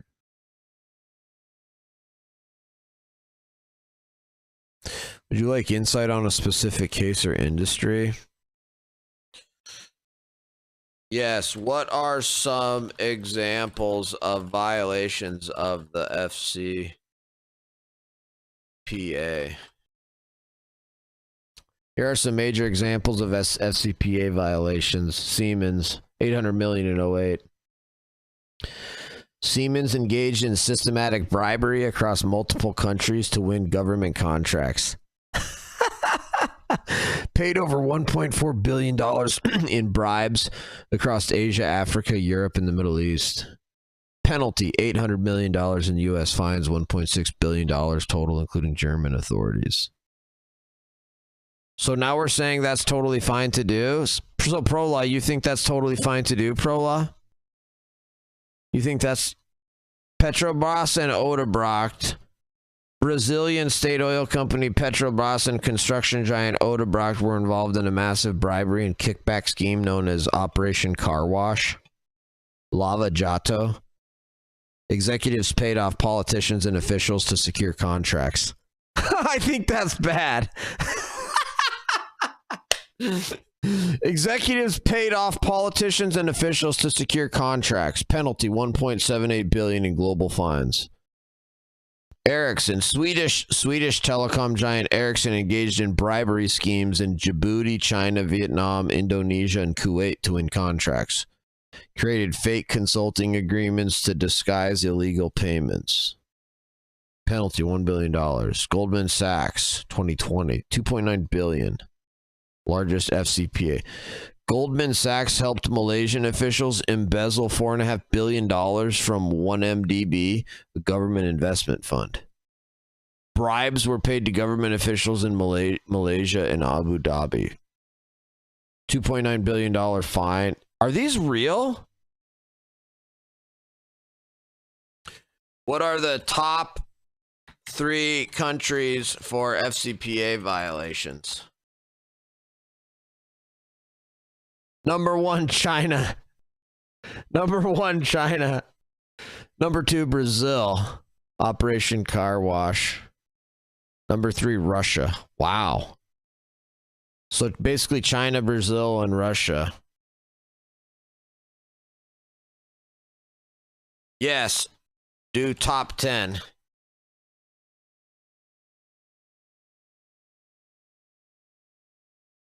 China, Brazil, Russia, Mexico, India. That's hilarious. This is hilarious, man. India, Indonesia, Nigeria. Oil and gas corruption is rampant in Nigeria. Venezuela, state oil run giant. Venezuela has been at the center of multiple bribery cases. Argentina, corruption is prevalent in public works there. Saudi Arabia, high corruption risk in defense, telecom, and oil.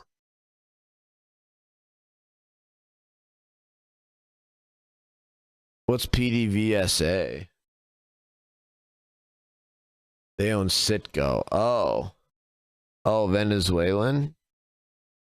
PDVSA? Venezuelan state-owned oil run? How can they do? I thought they're sanctioned. Wow, man. That's nuts. Oh, man. I guess I was completely wrong about this. I sort of thought that it, like... Dude, when you look at some of these cases and, like, actually what happened, like, you're kind of like, wow, I actually don't know if it's a great idea to not enforce this anymore. Like, are you basically saying, like, a lot of this stuff is just totally fine? Massive. So American companies can now go engage in massive bribery schemes in foreign countries? There's an exemption. I know it from work. Oh, nice. An exemption. Wait, or an exemption for what? An exemption for what, Prolaw? I'm not sure what I was saying when you typed that. 10% for the big guy. Right. Trump orders agencies to study reciprocal tariffs. The president's memo asks federal agencies for more details on how to adjust U.S. tariffs to reflect the duties imposed by other nations.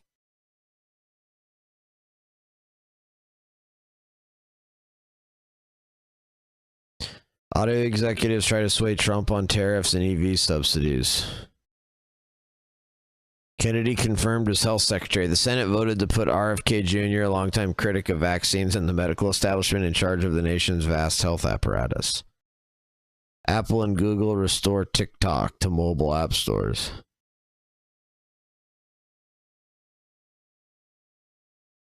Wow, really? Apple and Google restored the TikTok app to their mobile app stores Thursday night, weeks after removing it to comply with the U.S. law that required TikTok's Chinese parent to sell it or shut down. The iPhone maker decided to restore the app after a letter from U.S. Attorney General Pam Bondi. The tech giants removed TikTok from their app stores in January because of the possibility they could face legal consequences for letting users download the Chinese-controlled app. President Trump is trying to arrange a deal to keep TikTok alive in the U.S. He signed an executive order on Inauguration Day delaying enforcement of the law passed last year requiring TikTok to shed its Chinese ownership or close in the U.S. TikTok's reinstatement to the biggest app stores is critical to its continued growth in the U.S., where it has roughly 170 million users. Consumers who had already downloaded the app before it was removed from the app stores were still able to use it. 2 weeks ago from the Justice Department before Bondi was confirmed, reassuring them they wouldn't face legal consequences. Trump's executive order directed the Justice Department to give companies doing business assurances they wouldn't face legal consequences.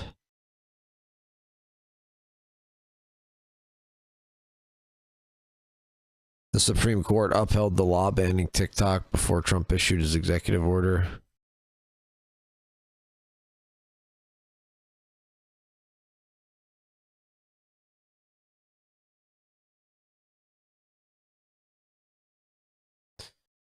restoring the app to app stores wasn't a sure thing for the companies because they could still face some legal risk for those. Oh my gosh, it's just like the article goes on and on and on. That's crazy. I don't think TikTok's going anywhere. I don't know if that means I should get on it. Does that mean that I need to get on TikTok, you guys? Let's do a vote. Do you guys think I should join TikTok? I was looking forward to another Justice Thomas cameo. I believe it's GL44A. It was removed last year, though, but that is the general license you could use for years prior. Temporarily authorizes all transactions prohibited by the Venezuela sanctions.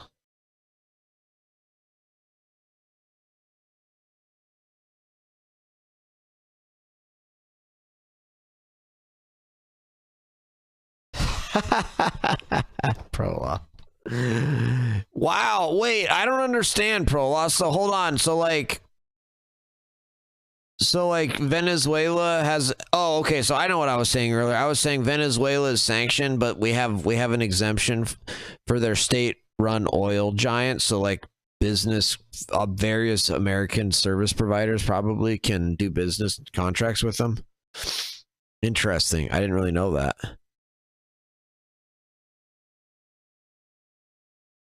Yes, and you can go live on when Puppy Trailer is spewing lies on Trump and show TikTok how immoral a person he is. Otherwise, Citgo wouldn't be able to operate here. Oh, wow. I didn't know that. Okay. I had no idea about that. Why doesn't anybody know that, Pro? Why don't people know that Citgo is owned by Venezuela? And that you're literally helping out the Venezuelan regime when you go to Citgo. How do people not know that? Doghouse said he is pushing for AOC to run next election. No! Oh, that's horrible. Oh my gosh, look, the Wall Street Journal did it again. Car hits crowd in Germany, injuring at least 30 in suspected attack. It's not a car. A human being drove a car. Oh my gosh, these people are sick. A terrorist.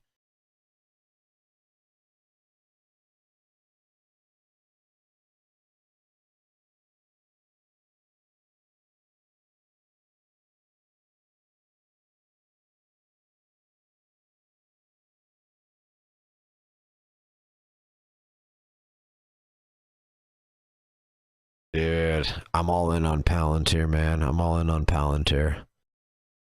I'm selling everything and putting it into Palantir.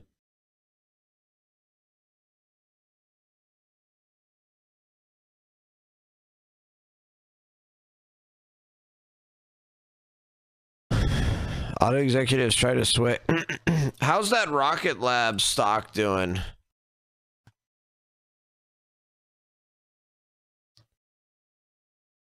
Wait, what? Didn't it spike right when Trump?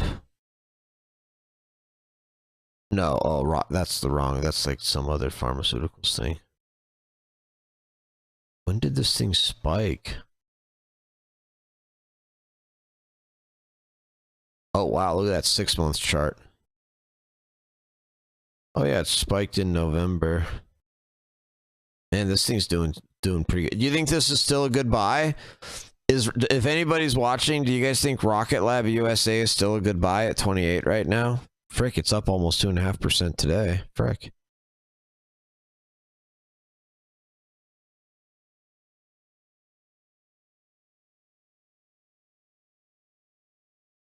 India will soon open new consulates in Los Angeles and Boston.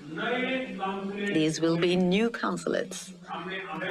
We have invited American universities and educational institutes to open their offshore campuses in India. President Trump, I am grateful to you for your friendship and strong commitment towards India.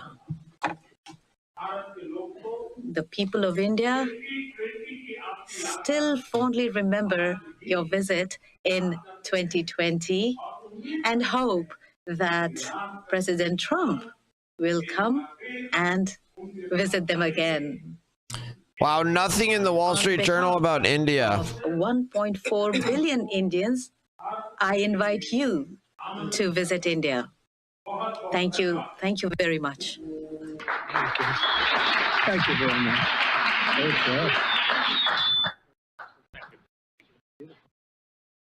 Okay, thank you very much. That was excellent. We'll do a few questions, please. Please, go ahead. Please, go ahead. Yeah. Yeah, blue shirt. Thank you, Mr. President. People in India will naturally welcome your decision to extradite Thakur Rana to India back home. In that context, I'd like to ask you a question about, in the last few years, we have seen several groups in the US raising anti-India voice, calling about separation, terrorism activities in India. Do you think that should continue here in the US as well? You're going to have to go louder. Mr. President, people in India would be welcoming your decision to extradite Thakur Rana to... I can't understand a word he's saying. May I, sir? May I? May I, sir? Go ahead, back there. Mr. President, thank you.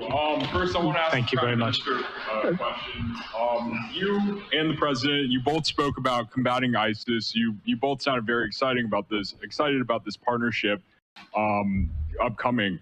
And I was curious, how much more confident are you with President Trump leading this country that there will be peace through strength and you will have a successful partnership with the United States versus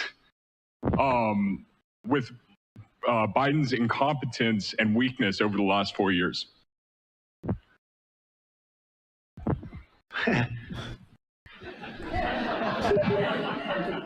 That's your question, but I'll answer it. I agree with you. Yeah, gross incompetence.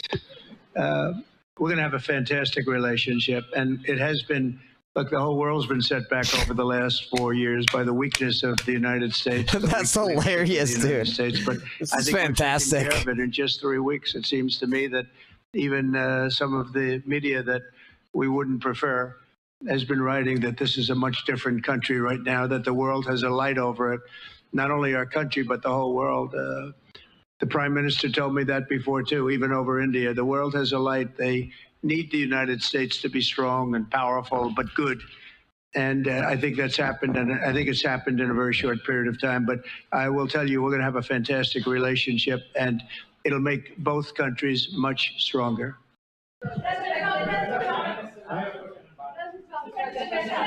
Yes, go ahead, please.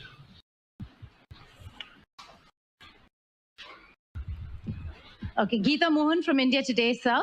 I'll just take my colleague Lalit Jha's question forward because you can understand. Okay, fine. The question is about the fact that you've decided to extradite Thakur Rana. Thank you so much. India has been waiting to have him back in India to bring him to justice.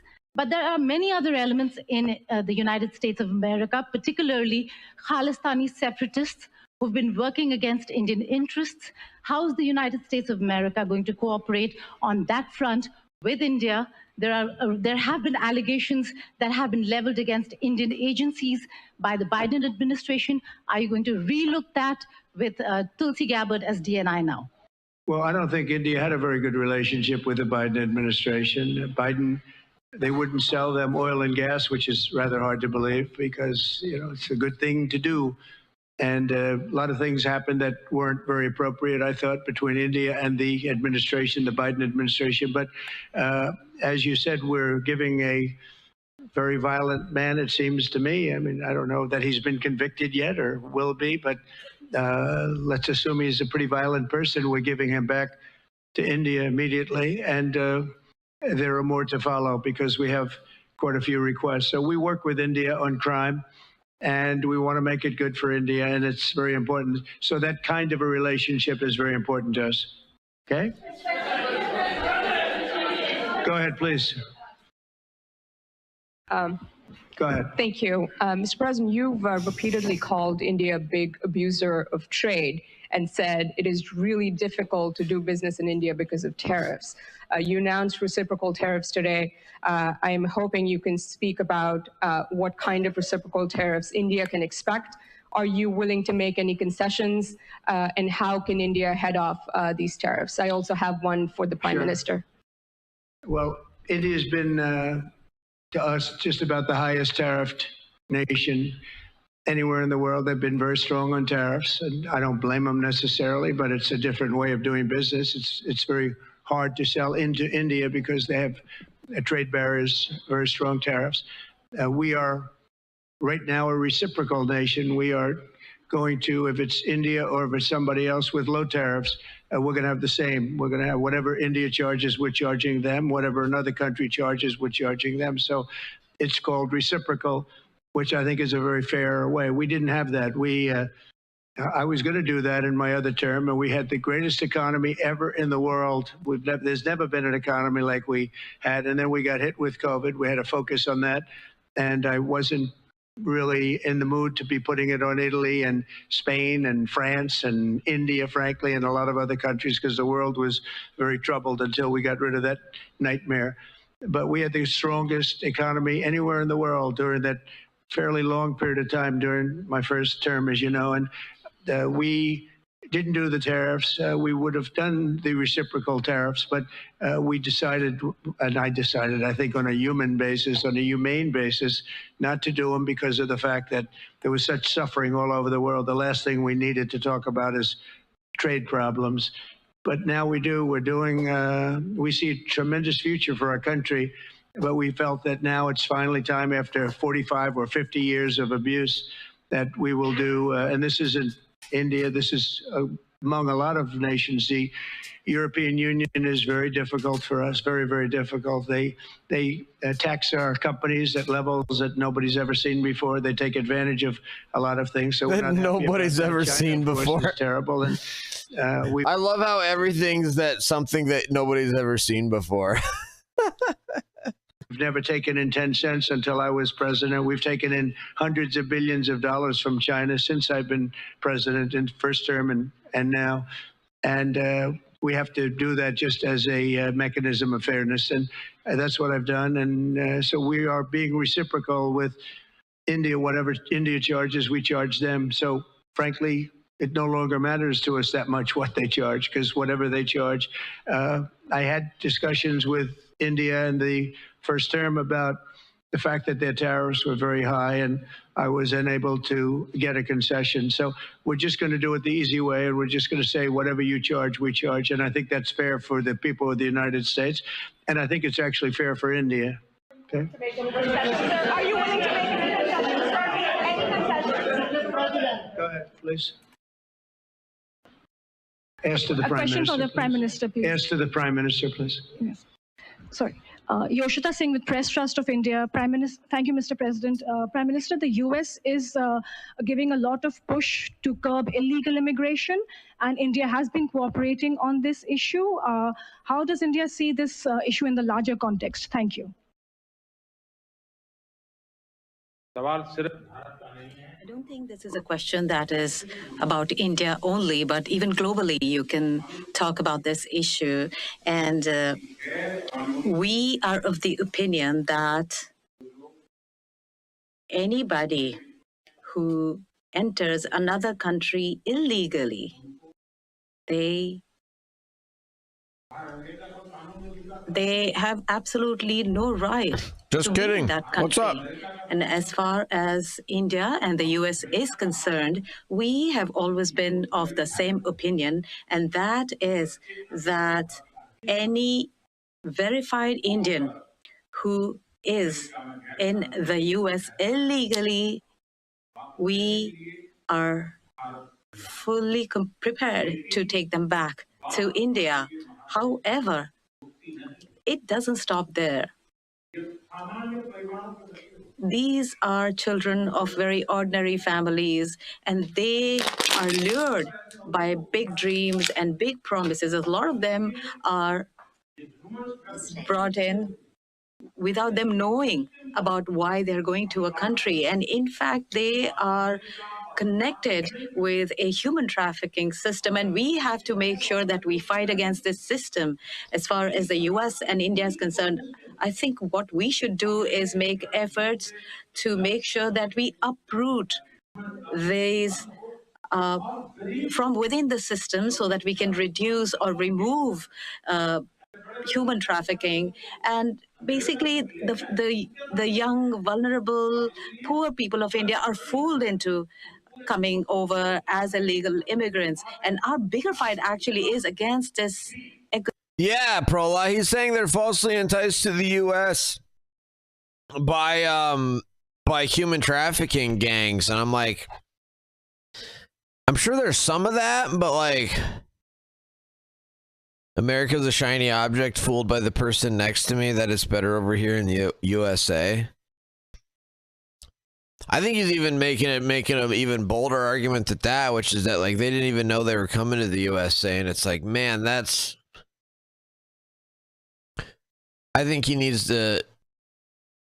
It's a tough position to be in as a leader of a country when your people, your own people, are fleeing your country to go illegally to another country, and we know that that's happened. There's no Americans that are illegally in India. You know, actually, I'm sure there actually probably are some, you know, but way more illegal Indians in the U.S. than illegal Americans in India. So he's got to defend his citizens. He probably feels like too, but yeah, it's like. And I'm sure this actually is a real issue too. I'm sure there is some human trafficking and there is some fraud. System or this system that encourages such gangs to thrive. And I can tell you that India will completely support your endeavor in achieving this. Yes, thank you, Mr. President. The question for Prime Minister Modi first, if I may. I wanted to ask you, did you discuss any possible business deals with Elon Musk during your meetings today, Mr. Prime Minister? And Mr. President, I wanted to ask you, today you spoke about hoping to have three-way talks with President Xi and President Putin. What would you say to European leaders and other allies who may be concerned that you're apparently more keen to speak to America's adversaries than to its allies? Thank you. Well, maybe I'll just go in first on this one. We had some talks, and we told the European Union, we told the NATO people, largely they overlap, you have to pay more money because it's unfair what we're doing. We're doing a tremendous amount more. We're probably $200 billion more going into Ukraine, using for Ukraine to fight. And Europe has not really carried its weight in terms of the money. It's not equitable. And we want to see a counterbalance. We want to have them put up more money. They have to do that. At the same time, we had a... Check this out. Doge staffer arrives at IRS headquarters. A key staff member of Doge arrived Thursday at the HQ of the IRS to review the tax agency's ops, according to people familiar with the visit. Gavin Klieger, an aide to Elon Musk in his effort to overhaul spending across the federal government, visited the District of Columbia offices to examine IRS systems.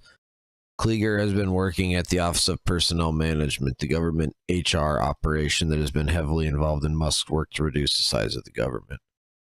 Senator Ron Wyden of Oregon, top Democrat, said in a posting on X that his office was hearing that Doge is now at the IRS and warned about potential refund delays and data that Musk's aides could access. Oh, give me a break. These scumbag Democrats. Yeah, we want Doge in the IRS.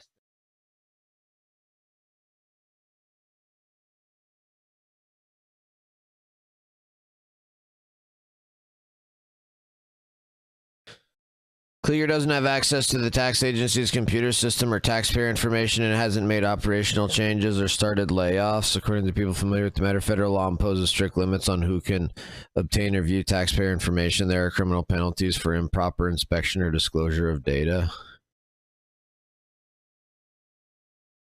What a joke. That's awesome, though. That's great news. Isn't that great? Very good conversation with President Putin yesterday, and we also had a very good conversation. I did in both cases with President Zelensky, and I think we're going to be able to do something. I think we're going to be able to make a deal, and I hope so, because it's a horrible war. It's a very terrible, bloody war with 1.5 million soldiers at least already dead on the battlefield, lying all over the fields like nobody's ever seen anything like it certainly since the Second World War. And so I think we're going to be able to do something. We're working with President Zelensky and with President Putin. And my impression is that I know that President Zelensky wants to make a deal. And I also feel that I know that President Putin wants to make a deal. I wanted to know that before I began any detailed discussions. But the meeting and the conversation, also the meeting with Steve Witkoff in Moscow was a very successful one. And my phone call with him was a very successful one. Please.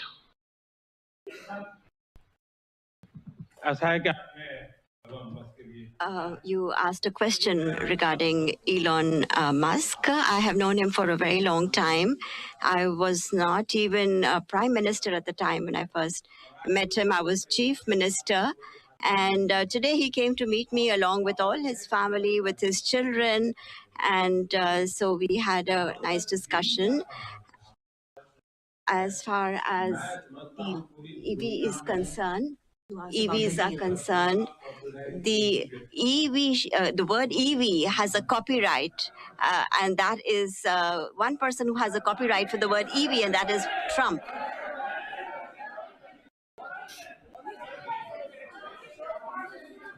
That made no sense. I don't get. I have no idea what that was. Thank you, Mr. President. Can I ask whether you discussed at all today the case of Gautam Adani, who's one of the wealthiest men in Asia and perceived as an ally of Prime Minister Modi? Prime Minister Modi, have you asked the president to take action on that case? Thank you. Firstly, India is a democratic country, and our culture and our thought philosophy is Vasudhaiva Kutumbakam, which basically means that the entire world is a family. Every Indian is my own family member. And when it comes to such personal matters, leaders of two countries will not get together on that topic and discuss anything on an individual matter. Go ahead, please. Yeah, please. Sir, go ahead, please. Thank you, Mr. President. Thank you, Mr. Prime Minister. I have a question for you as well. But Mr. President, you have suggested, with regards to the Russia-Ukraine war, you've suggested several things that Ukraine should give up. The idea of NATO membership, territory that was seized back in 2014 by Russia. What should Russia give up?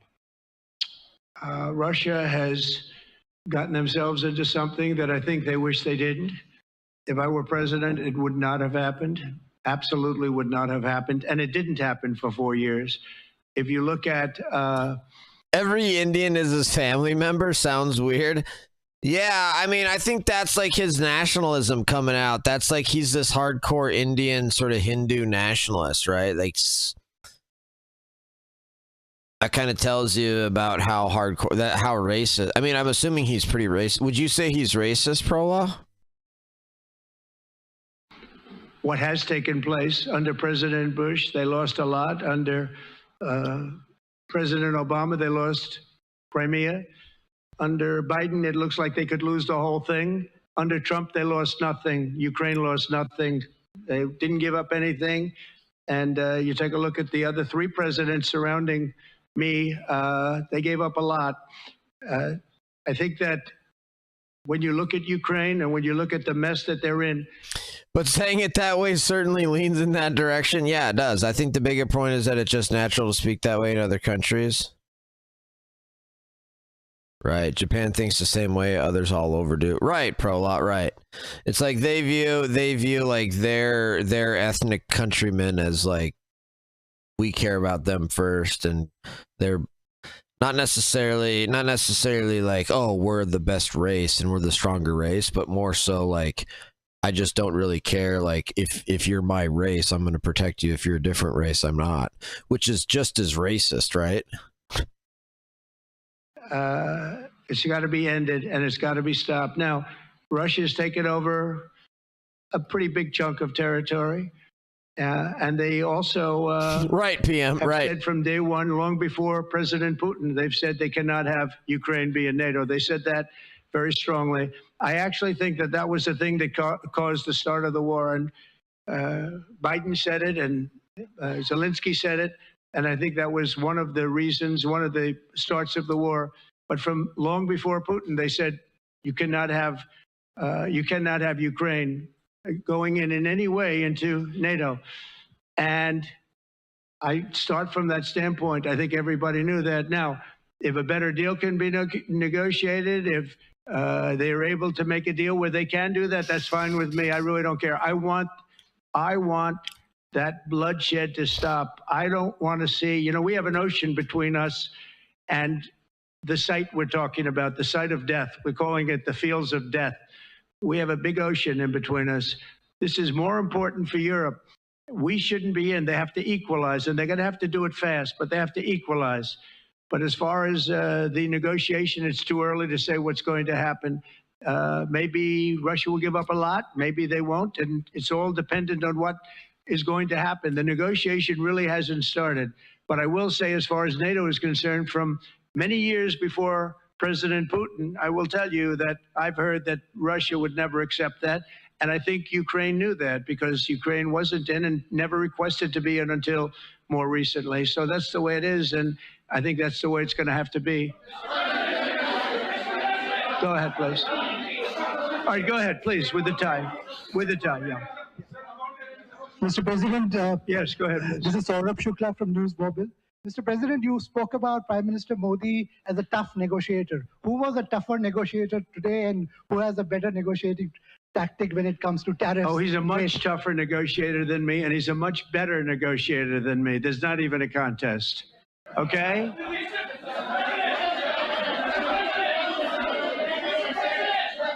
Yeah, go ahead, please. Go ahead. Go ahead. Reena Bhardwaj from ANI. How do you see this relationship between India and the United States to counter China? And what is your vision when it comes to India, brokering peace in the Ukraine and Russia conflict? Well, I think we're going to have a very good relationship with China. I got along with President Xi very well until COVID. That was a bridge too far. But until then, I got along with President Xi very, very well. We were very close as leaders go. I don't want to be naive, but as leaders go, I think we were very close. And I think that China is a very important player in the world. I think they can help us get this war over with Ukraine and Russia. And I look at India, I do see the skirmishes on the border, which are quite vicious, and I guess they continue to go on.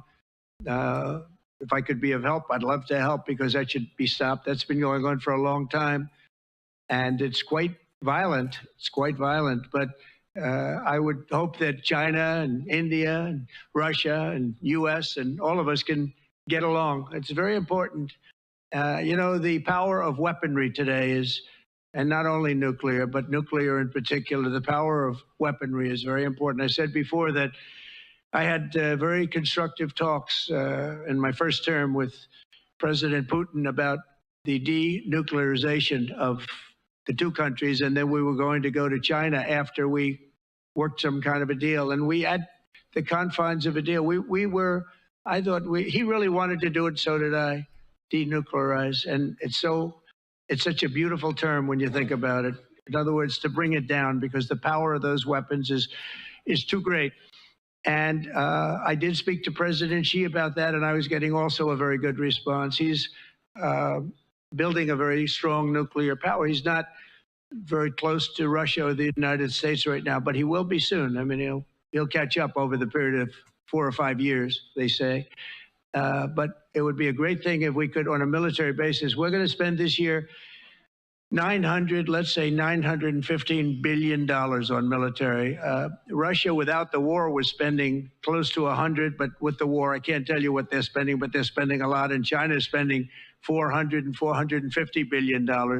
We're over $900 billion. And I said, it doesn't really make sense, does it? We're spending the money against each other, and we could spend that money for better purpose if we got along. And I'll tell you, I think that something like that will happen. First, when I left, as you know, 4 years ago, we didn't have Israel and the Middle East. We didn't have October 7th, a disaster, the disaster. Nothing was happening. Iran was not going to do anything, because Iran did not have much money at that point. They were broke. They were totally broke. They didn't have money for Hamas or for Hezbollah. and you didn't have Russia with Ukraine, and that would never have happened. But now I come back and I have the whole world is on fire, so I have to put out the fires. But after I put out the fires, I'm going to meet with China and I'm going to meet with Russia, and we're going to see if we can de-escalate it. We can bring it down military, especially as it pertains to nuclear. Please.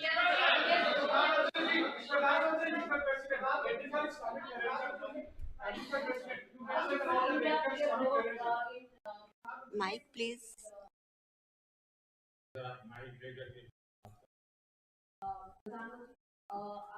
Prime Minister, how do you see India's role? You have had discussions with President Trump about de-escalating the conflict in Russia and Ukraine. As you know, I have been in constant contact with both Russia and Ukraine. I have also visited both countries. And many people are mistaken and they feel that India is neutral. I would like to clarify, India is not neutral. We have taken a side, and we have taken the side of peace. And it is based on this principle of ours that in the presence of President Putin, I clearly said in front of the media that this is not the era of war. And even today, it is my conviction that solutions cannot be found on the battlefield. Ultimately, you have to come to the negotiating table. And India has constantly made efforts that there are talks that take place where both parties are present. It is only then that we will find a solution. The efforts being made by President Trump, I support them, I welcome them, and I would like that President Trump is successful as soon as possible so that the world is on the path to peace once again.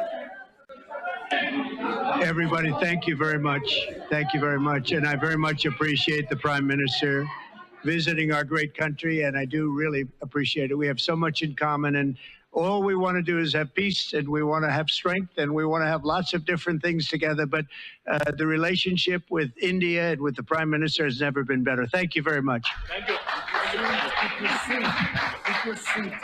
You can just hear there talking with President Trump and Indian Prime Minister Modi there at the White House. We saw them in the Oval Office. Great work. All right, boys. I'm calling it. Hope you guys enjoyed the stream. Thank you guys all for being here. We'll see you guys later.